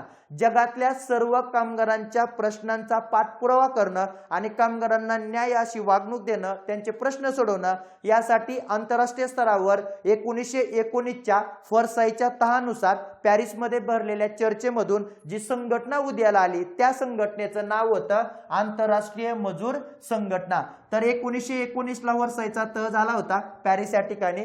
पहिल्यांदा या राष्ट्रसंघाशी संबंधित असणारी संस्था आहे, पण त्याला 1945-46 नंतर एक महत्वाची स्वतंत्र संघटना म्हणून सुद्धा इंटरनॅशनल लेबर ऑर्गनायझेशनला जास्त महत्व आहे. हा त्यांचा लोगो आहे. लक्षात ठेवा. तर भारत हा या संस्थेचा संस्थापक सदस्य आहे. 138 पैकी 30 कराराचा भारतानं याचा काय केलेला आहे? स्वीकार केलेला आहे. तर यांचे उद्दिष्ट काय आहेत? तर सामाजिक न्याय आणि जागतिक शाश्वत शांतता प्रस्थापित करणं हे यांचं पहिलं काम आहे. आंतरराष्ट्रीय कायदा आणि कार्यवाही हे काय करण्याची आचारसंहिता तयार करणं, जगातील कामगारांच्या परिस्थितीमध्ये सुधारणा होणं, कामगारांचे प्रश्न सोडवणं, आंतरराष्ट्रीय लेवलवर काम करणारी संघटना ज्याच्यामध्ये भारतातले बरेचसे लोक या संघटनेबरोबर संबंधित होते. श्रीपाद अमृत डांगे यांनी सुद्धा या संघटनेच्या माध्यमातून काम केलेलं आपल्याला दिसून येतं. जवळपास 187 सदस्य याच्यामध्ये दिसतील. 3 विभाग आहेत. आंतरराष्ट्रीय मजूर परिषद जी आहे या संघटनेची, ती सर्वोच्च अधिकार या परिषदेला दिलेले आहेत. शासकीय सभा त्यांचे 48 सभासद आपल्याला इथं दिसतील, या संघटनेचे दिसून येतील. नंतर आंतरराष्ट्रीय श्रम कार्यालय यांचं स्वित्झर्लंडला जिनिव्हा या ठिकाणी आहे. तिथं असणारे जे महानिर्देशक आहेत तर ते या संघटनेचं सर्वोच्च पद आहे आणि त्या पदाच्या माध्यमातून या संघटनेचं काम चालतं. या संघटनेचं एक मासिक आहे इंटरनॅशनल लेबर रिव्ह्यू नावाचं. तर याच्यामध्ये कामगारांचे प्रश्न, त्यांच्या कल्याणाची योजना सगळं मांडलं जातं. यांचं पाक्षिक आहे इंडस्ट्री अँड लेबर नावाचं, ते पण महत्वाचं आहे. आणि यांचं वार्षिक एक बुक निघतं year book of labour statistic नावाचं, हे सुद्धा बुक महत्वाचं आहे. त्याच्यामध्ये कामगारांचे सर्व प्लॅन, सर्व योजना, सर्व कल्याणाच्या भूमिका त्याच्यामध्ये मांडल्या जातात. अशा पद्धतीने संघटना आंतरराष्ट्रीय स्तरावर काम करणारी इंटरनॅशनल लेबर ऑर्गनायझेशन 1919 ची. ठीक आहे. त्याच्यानंतर आयटकची स्थापना 1920 ची आहे आणि आयटकचे पहिले अध्यक्ष कोण आहेत? तर लाला लजपत राय. तर यांच्यावर परीक्षेला प्रश्न आलेला आहे. लक्षात ठेवा. ठीक आहे. अखिल भारतीय ट्रेड युनियन काँग्रेस आपण त्याला म्हणतो. इंग्लंडच्या ट्रेड युनियन काँग्रेसच्या धर्तीवर काम करणारी भारतातल्या कामगारांसाठी असणारी संघटना म्हणून आपण आयटकला पाहतो. त्याच्यानंतर देशातील सर्व कामगार संघटनांना सहकार्य करणं, तर हे या संघटनेचं महत्वाचं काय काम आहे. नंतर निरनिराळ्या संघटनेच्या कार्यवाहीमध्ये सुसूत्रता आणणं, तर आयटकचे पहिले अध्यक्ष म्हणून लाला लजपत राय यांनी काम केलं. याचं प्रधान कार्यालय आपल्याला नवी दिल्लीला इथं सांगता येतं. तर आयटकच्या संघटनेपासूनच कामगारांना संघटित करण्याचं काम पुढच्या काळामध्ये आपल्या भारतामध्ये झालं आणि 1926ला कामगारांना संघटित करण्यासाठी ट्रेड युनियन ऍक्ट पण आला होता. तर हा ऍक्ट करण्यासाठी नाम जोशी यांचं महत्वाचं योगदान आहे. कारण कामगारांना संघटित करण्याचा प्रयत्न अगोदर शोराबजी शापूरजी बंगाली यांनी केला. आता प्रश्न कंबाईनला आला होता, पण नाम जोशी यांनी हा कायदा करण्यासाठी खूप मोठी मदत केली आणि 1921ला त्यांनी तसं विधेयक पण मांडलं होतं. लक्षात ठेवा. ठीक आहे. पण त्या विधेयकाला परमिशन पुढे 1926ला भेटले आणि 26ला ट्रेड युनियन ऍक्ट आला. कामगारांच्या संघटनांना संरक्षण देण्याचं काम या युनियन ट्रेड ऍक्टनं केलं होतं. लक्षात ठेवा. नंतर भारतीय कम्युनिस्ट पार्टी, ज्याला तुम्ही भाकप असं म्हणता, तर याची स्थापना 1919ला नरेन भट्टाचार्य म्हणजे मानवेंद्रनाथ रॉय यांनी केली होती. तर त्यांचे सहकारी होते एम बोरोडिन यांच्या समवेत, ते काही मेक्सिकन होते. तर अशा पद्धतीनं भारतीय कम्युनिस्ट पार्टीची स्थापना 1919ला झालेली. नंतर आपल्या 17 ऑक्टोबर 1920ला स्थापना आहे मेक्सिकन कम्युनिस्ट पार्टी बोरोडिन यांच्या समवेत यांनी अगोदर स्थापन केली होती. ताशकंद भारतीय मार्क्सवादी गट याला असं म्हणलं जातं, ज्याच्या माध्यमातून कामगारांसाठी काम करणं यांचा हे महत्वाचा उद्देश होता. या पार्टीमध्ये वेगवेगळे सदस्य होते. अवनी मुखर्जी, मोहम्मद अली, मोहम्मद सिद्दकी हे सगळे लोक त्यांचे सहकारी आपल्याला दिसून येतील. वेणगाड नावाचं त्यांचं एक मुखपत्र होतं. 1922ला मानवेंद्रनाथ रॉय यांनी ते मुखपत्र काय केलेलं, चालू केलेलं. त्याच्यामध्ये ते सगळे प्रश्न मांडायचे. नंतर कामगारांचे प्रश्न मांडण्यासाठी जे वेगवेगळे वृत्तपत्र आले, तर या वर्तमानपत्रावर सुद्धा परीक्षेला आपल्याला प्रश्न विचारला जातो. तर ते वर्तमानपत्र कोणकोणते होते? वेगवेगळ्या भागामध्ये कम्युनिस्ट विचारांचे नेते काम करत होते, त्यांनी त्या वर्तमानपत्राच्या माध्यमातून सुद्धा आपले विचार मांडले होते. तर श्रीपाद अमृत डांगे यांनी बॉम्बे या ठिकाणी सोशलिस्ट नावाचं न्यूजपेपर सुरू केलं होतं. श्रीपाद अमृत डांगे यांचं क्रांती नावाचं सुद्धा वर्तमानपत्र महत्वाचं आहे, त्याच्यामधून सुद्धा त्यांनी आपल्या भूमिका मांडल्या होत्या. मद्रासमध्ये सिंगारवेलू चट्टीयार होते, त्यांनी लेबर किसान गॅजेट नावाचं न्यूजपेपर चालू केलं होतं. कलकत्तामध्ये मुझफ्फर अहमद होते, त्यांनी नवयुग आणि धूमकेतू हे वर्तमानपत्र सुरू केलेले. पंजाबमध्ये गुलाम हुसेन होते, त्यांनी इन्कलाब नावाचं वर्तमानपत्र चालू केलेलं. ह्या वर्तमानपत्राच्या माध्यमातून त्यांनी आपल्या भूमिका ह्या जनतेपर्यंत पोहोचवण्याचं काम केलं होतं. श्रीपाद अमृत डांगे यांनी एक पुस्तक लिहिलं होतं. या पुस्तकावर पण प्रश्न आहे, गांधी वर्सेस लेनिन हे पुस्तक कोणाचं आहे? तर दोघांच्या विचाराचा मध्य साधण्याचा प्रयत्न या पुस्तकामध्ये केलेला आपल्याला 1921ला श्रीपाद अमृत डांगे यांनी दिसून येतो. त्याच्यानंतर मोपला उठाव 1920, 21, 22ला शेतकऱ्यांच्या आदिवासींच्या चळवळी मोठ्या प्रमाणात झाल्या. त्यातली असणार एक महत्वाची चळवळ, ज्या चळवळीला आपण मोपला उठाव असं म्हणतो, ही चळवळ झाली होती 1920ला केरळ मधल्या मलबार भागामध्ये. आयोग आपल्याला प्रदेश विचारू शकतं, कोणत्या प्रदेशामध्ये चळवळ होती, तर मलबार भागामध्ये. त्याच्यानंतर सुरुवातीला ही चळवळ इंग्रजांच्या विरोधात होती, पण या चळवळीला नंतर धार्मिक स्वरूप येत गेलं आणि या चळवळीमध्ये हिंदू आणि मुस्लिम असे दोन धर्म इथं आपल्याला दिसून येतील. ठीक आहे, तर हिंदू आणि मुस्लिम या धार्मिक उडालेला हा जो रंग होता या चळवळीमध्ये तो महत्वाचा एक भाग होता. महात्मा गांधीजींनी पुढे या चळवळीला समर्थन दिलेलं आपल्याला दिसून येतं, कारण हिंदू मुस्लिमांचा प्रश्न सोडवण्यासाठी इंग्रजांनी इथं लष्कराचा वापर केलेला आणि बऱ्याच हिंदूंची मुस्लिमांनी इथं कत्तल पण केली होती. तर अशी मोपला उठाव झाला होता केरळमध्ये, कारण मुस्लिम हे तिथं कोण होते, शेतकरी होते आणि हिंदू हे जमीनदाराच्या भूमिकेमध्ये होते. त्यामुळे तिथल्या असणाऱ्या मोपला शेतकऱ्यावर काय झाले होते, उठाव झाले होते, अन्याय झाला होता. म्हणून सर्व मोपलांनी एकत्र येऊन काय केलेलं, बंड केलेलं. आणि ह्या मोपलांचं नेतृत्व करण्याचं काम एका व्यक्तीनं केलं. त्या व्यक्ती नेतृत्व कोण होतं, इथं परीक्षेला प्रश्न येऊ शकतो. तर नेतृत्व होतं अली मुस्लियार. आणि अली मुस्लियार या व्यक्तीला राजा पदवी देण्यात आली होती आणि राजा पदवी देण्यात येऊन त्यांनी त्या सगळ्या मोपलांचं नेतृत्व केलं आणि तो उठाव तिथं घडवून आणला होता. तर इंग्रजांनी लष्कराच्या साहाय्यानं हा उठाव पुढच्या काळामध्ये काय केला होता, बंद केला होता. ह्या मोपला उठावावर स्वातंत्र्यवीर विनायक दामोदर सावरकर यांनी एक उपन्यास लिहिला होता, कादंबरी लिहिली होती मोपला नावाची, लक्षात ठेवा. तर सावरकरांची ती कादंबरी आपल्याला दिसून येते. तर त्यांनी त्या उपन्यासाची काय केली होती, रचना केली होती, त्यांनी त्याच्यामध्ये लिहिलेलं. नंतर 1921 मध्ये सरकारनं बऱ्याच लोकांना त्या चळवळीमध्ये अटक केली होती. यामध्ये याकूब हसन, यू गोपाल मेनन, मुहिद्दीन कोया, के माधवन नायर इत्यादी लोक होते. त्या मोपला उठावामधले सगळ्या लोकांना अटक करून त्याला हिंदू मुस्लिम धार्मिक रंग देण्याचा काय झाला, पुढच्या काळामध्ये प्रयत्न झाला आणि तिथं मग लष्कराचा वापर करून इंग्रजांनी मोपला उठाव काय केला, शांत केला. तर केरळ मधल्या कोणत्या भागात उठाव झाला, मलबार, आणि कोणत्या व्यक्तीनं नेतृत्व केलं हे लक्षात ठेवा, परीक्षेला इथं प्रश्न विचारला जातो. त्याच्यानंतर समर्थन करणारे कोण होते उठावाचं, महात्मा गांधी, शौकत अली, मौलाना आझाद.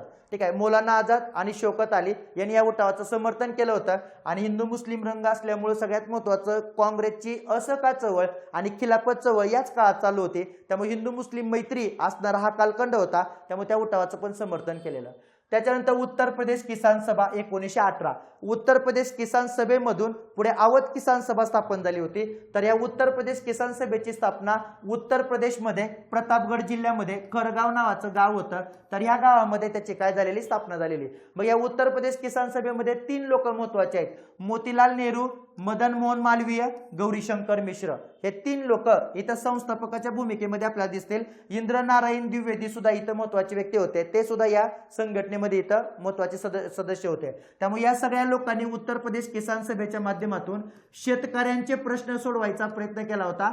पण पुढच्या काळामध्ये याच्यामध्ये फूट पडली, कारण बाबा रामचंद्र यांनी पुढे जाऊन अवध किसान सभा काय केलेली, संघटना स्थापन केलेली. प्रश्न असतो शेतकऱ्यांचे प्रश्न सोडवण्यासाठी उत्तर प्रदेश किसान सभा स्थापन झाली, त्याच्यामध्ये कोण कोण होतं आणि नंतर पुढे अवध किसान सभा कोणाची, पाठीमागं कंबाईनला इथं प्रश्न आला होता अवध किसान सभा कोणाची आहे, तर अवध किसान सभा होती बाबा रामचंद्र यांची. कारण बाबा रामचंद्रांनी 1920 मध्ये अवध किसान सभा स्थापन केली, ज्याच्यामध्ये शेतकऱ्यांचे प्रश्न सोडवणं हे या संघटनेचं काम होतं.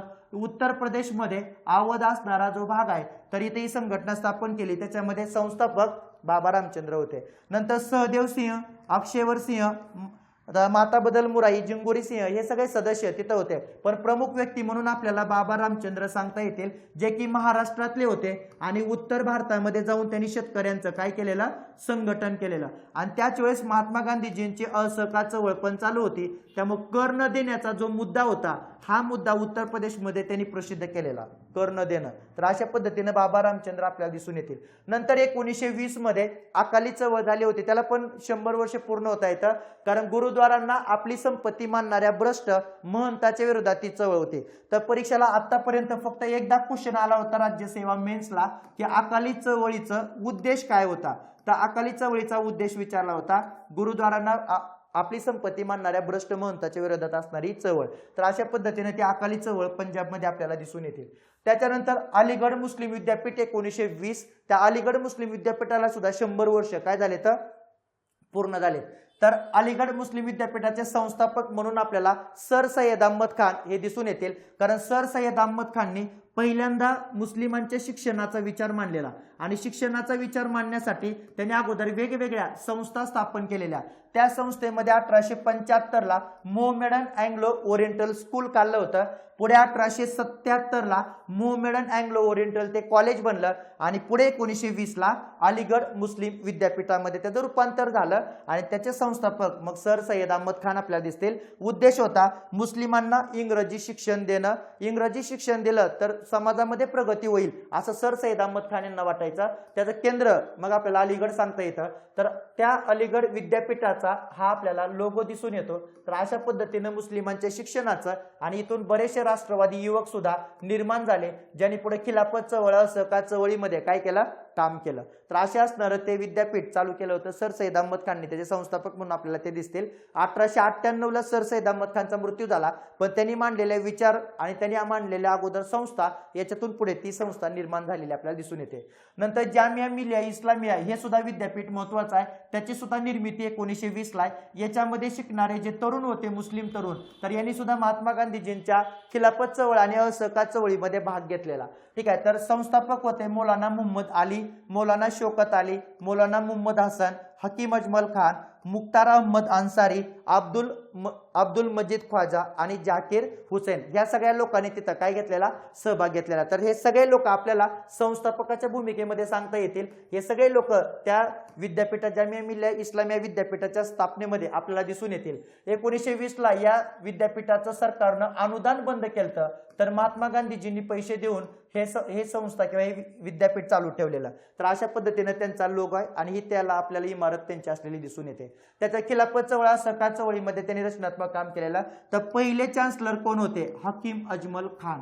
लक्षात ठेवा. तर हकीम अजमल खान हे पहिले त्या विद्यापीठाचे चान्सलर आहेत आणि पहिले व्हाईस चान्सलर म्हणून मौलाना मुहम्मद अली आपल्याला दिसून येतील.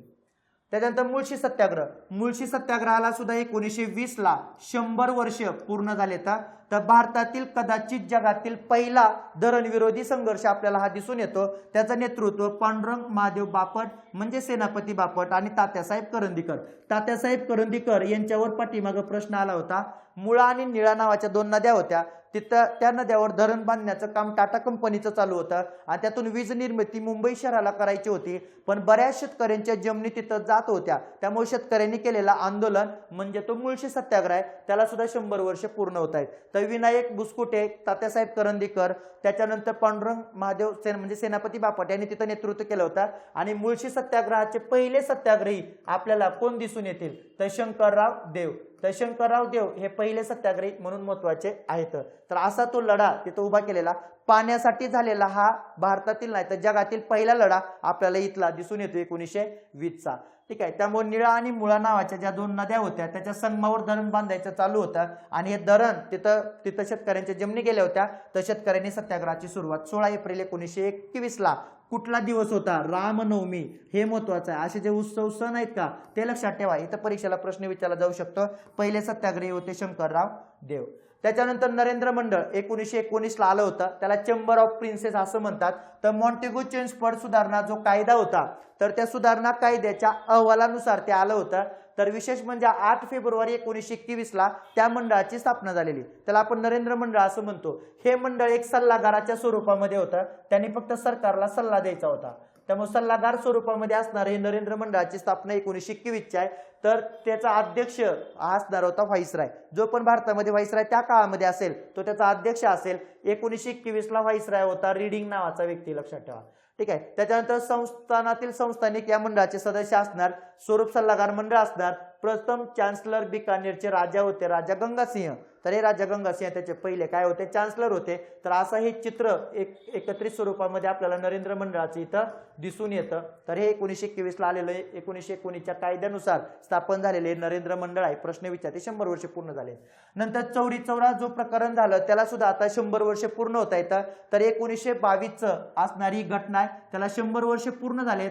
सध्या युपी मध्ये पण एक नरेंद्र मोदी यांच्या अध्यक्षतेखाली युपी सरकारनं तिथं या घटनेच्या संदर्भात कार्यक्रम तिथं आयोजित केला होता. शहीद स्मारक चौरी चौरा या ठिकाणचं इथं आपल्याला दिसतं. उत्तर प्रदेशमध्ये गोरखपूर जिल्ह्यामध्ये असणारं ते चौरी चौरा ठिकाण आहे. ठीक आहे. तर 5 फेब्रुवारी 1922ला तिथं पोलीस चौकीला आग लावली होती. त्याच्यामध्ये 22 पोलिसांचा तिथं मृत्यू झाला. त्याच्या बदल्यात महात्मा गांधीजींनी असहकार आंदोलन मागे घेतलं होतं आणि सरकारनं त्यातल्या 19 लोकांना पकडून फाशी दिली होती. आणि फाशी गेलेल्या लोकांसाठी तिथं कुंजविहारी नावाचे कवी होते. त्या कुंजविहारी नावाच्या कवीने एक कविता लिहिली होती. ती कविता होती बेटे 9 महिन्यांनी. तर परीक्षेला प्रश्न आला होता बेटे 9 महिन्यांनी कविता कोणासाठी आहे? तर चौरी चौरामध्ये जे लोक फाशी गेले तर त्यांच्यासाठी ती कविता लिहिली. कुर्बान हुसेन नावाचे क्रांतिकारक आहेत.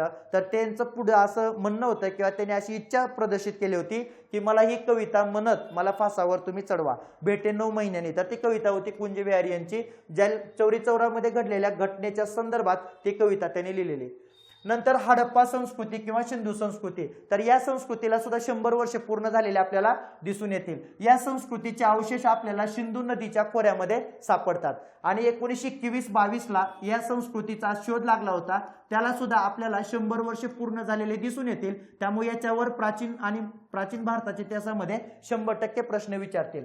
तर सगळ्यात महत्वाचं उदय झाला होता भारतीय उपखंडाच्या वायव्य भागामध्ये. इतकी असणारी महान संस्कृती आपल्याला कुठं दिसते? वायव्य भागामध्ये भारताच्या. ठीक आहे. तर चार्ल्स मॅसन यांनी पहिल्यांदा हडप्पा संस्कृतीचा उल्लेख केला होता.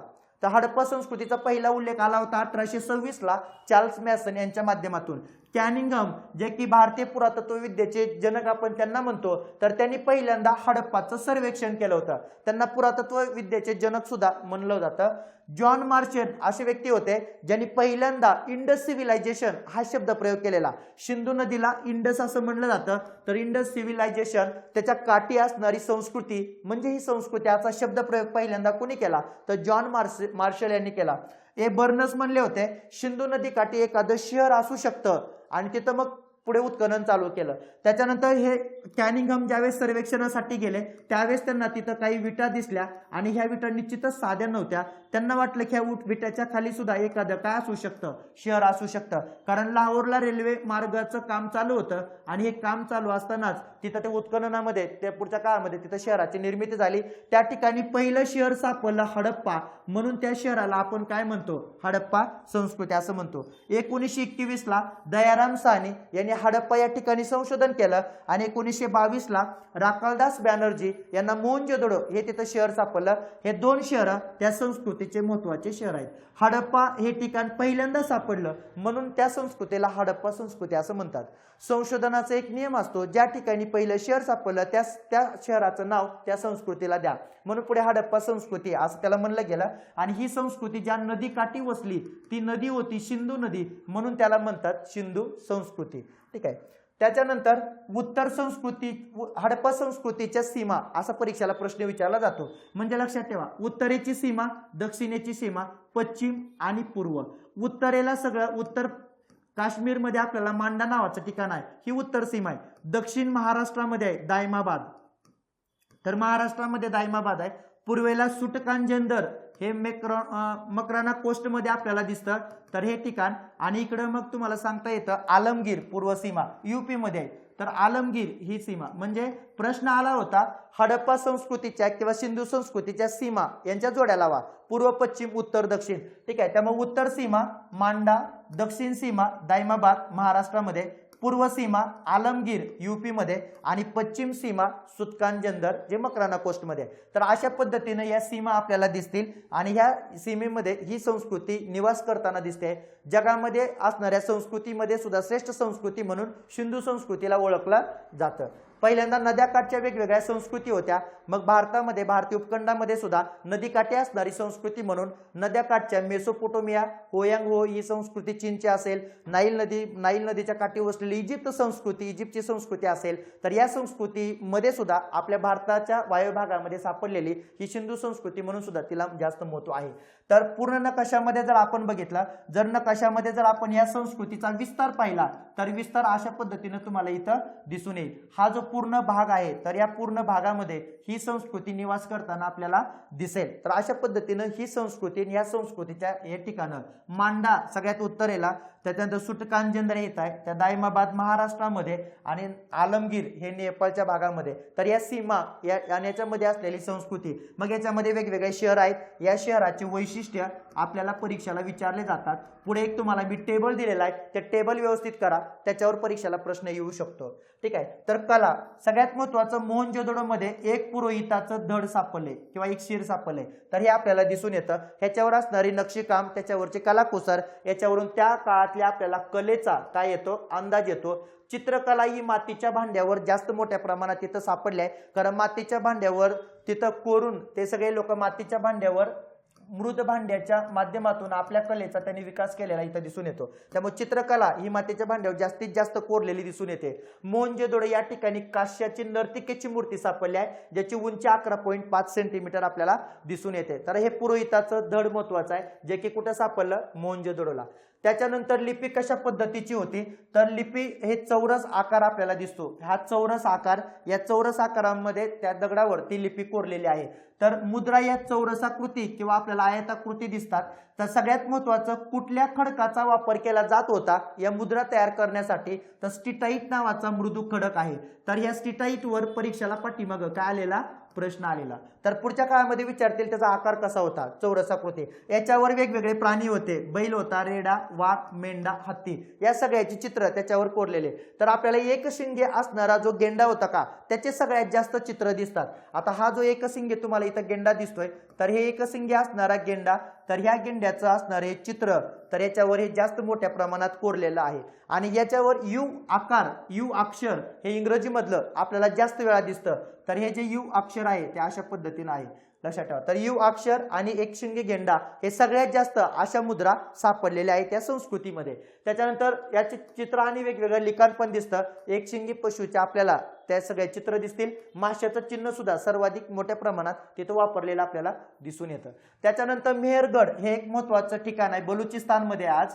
तर कापसाचं अस्तित्व आपल्याला तिथं मोठ्या प्रमाणात आलेलं दिसून येतं. लोथल हे सुद्धा या संस्कृतीमध्ये महत्वाचं असणारं ठिकाण, जिथं तांदळाचे अवशेष आहेत आणि लोथलला जहाजाची गोदी सापडली आहे. तर अशा पद्धतीनं इथं जहाजाच्या माध्यमातून जलमार्गातून हे लोक व्यापार करत असावे याचा पुरावा आपल्याला कुठे मिळतो, तर याचा पुरावा आपल्याला मिळतो लोथलला. ठीक आहे, तर जहाजाची गोदी कुठं सापडल्या, परीक्षेला प्रश्न येतील. ह्या अशा पद्धतीने ह्या मोठ्या असणाऱ्या वास्तू, तर इथं हे लोक वस्तू भरायचे आणि या समुद्राच्या ह्या नदीमधून किंवा त्या जलमार्गातून ते लोक व्यापार करत असावे असं आपल्याला पुरावा लोथलला.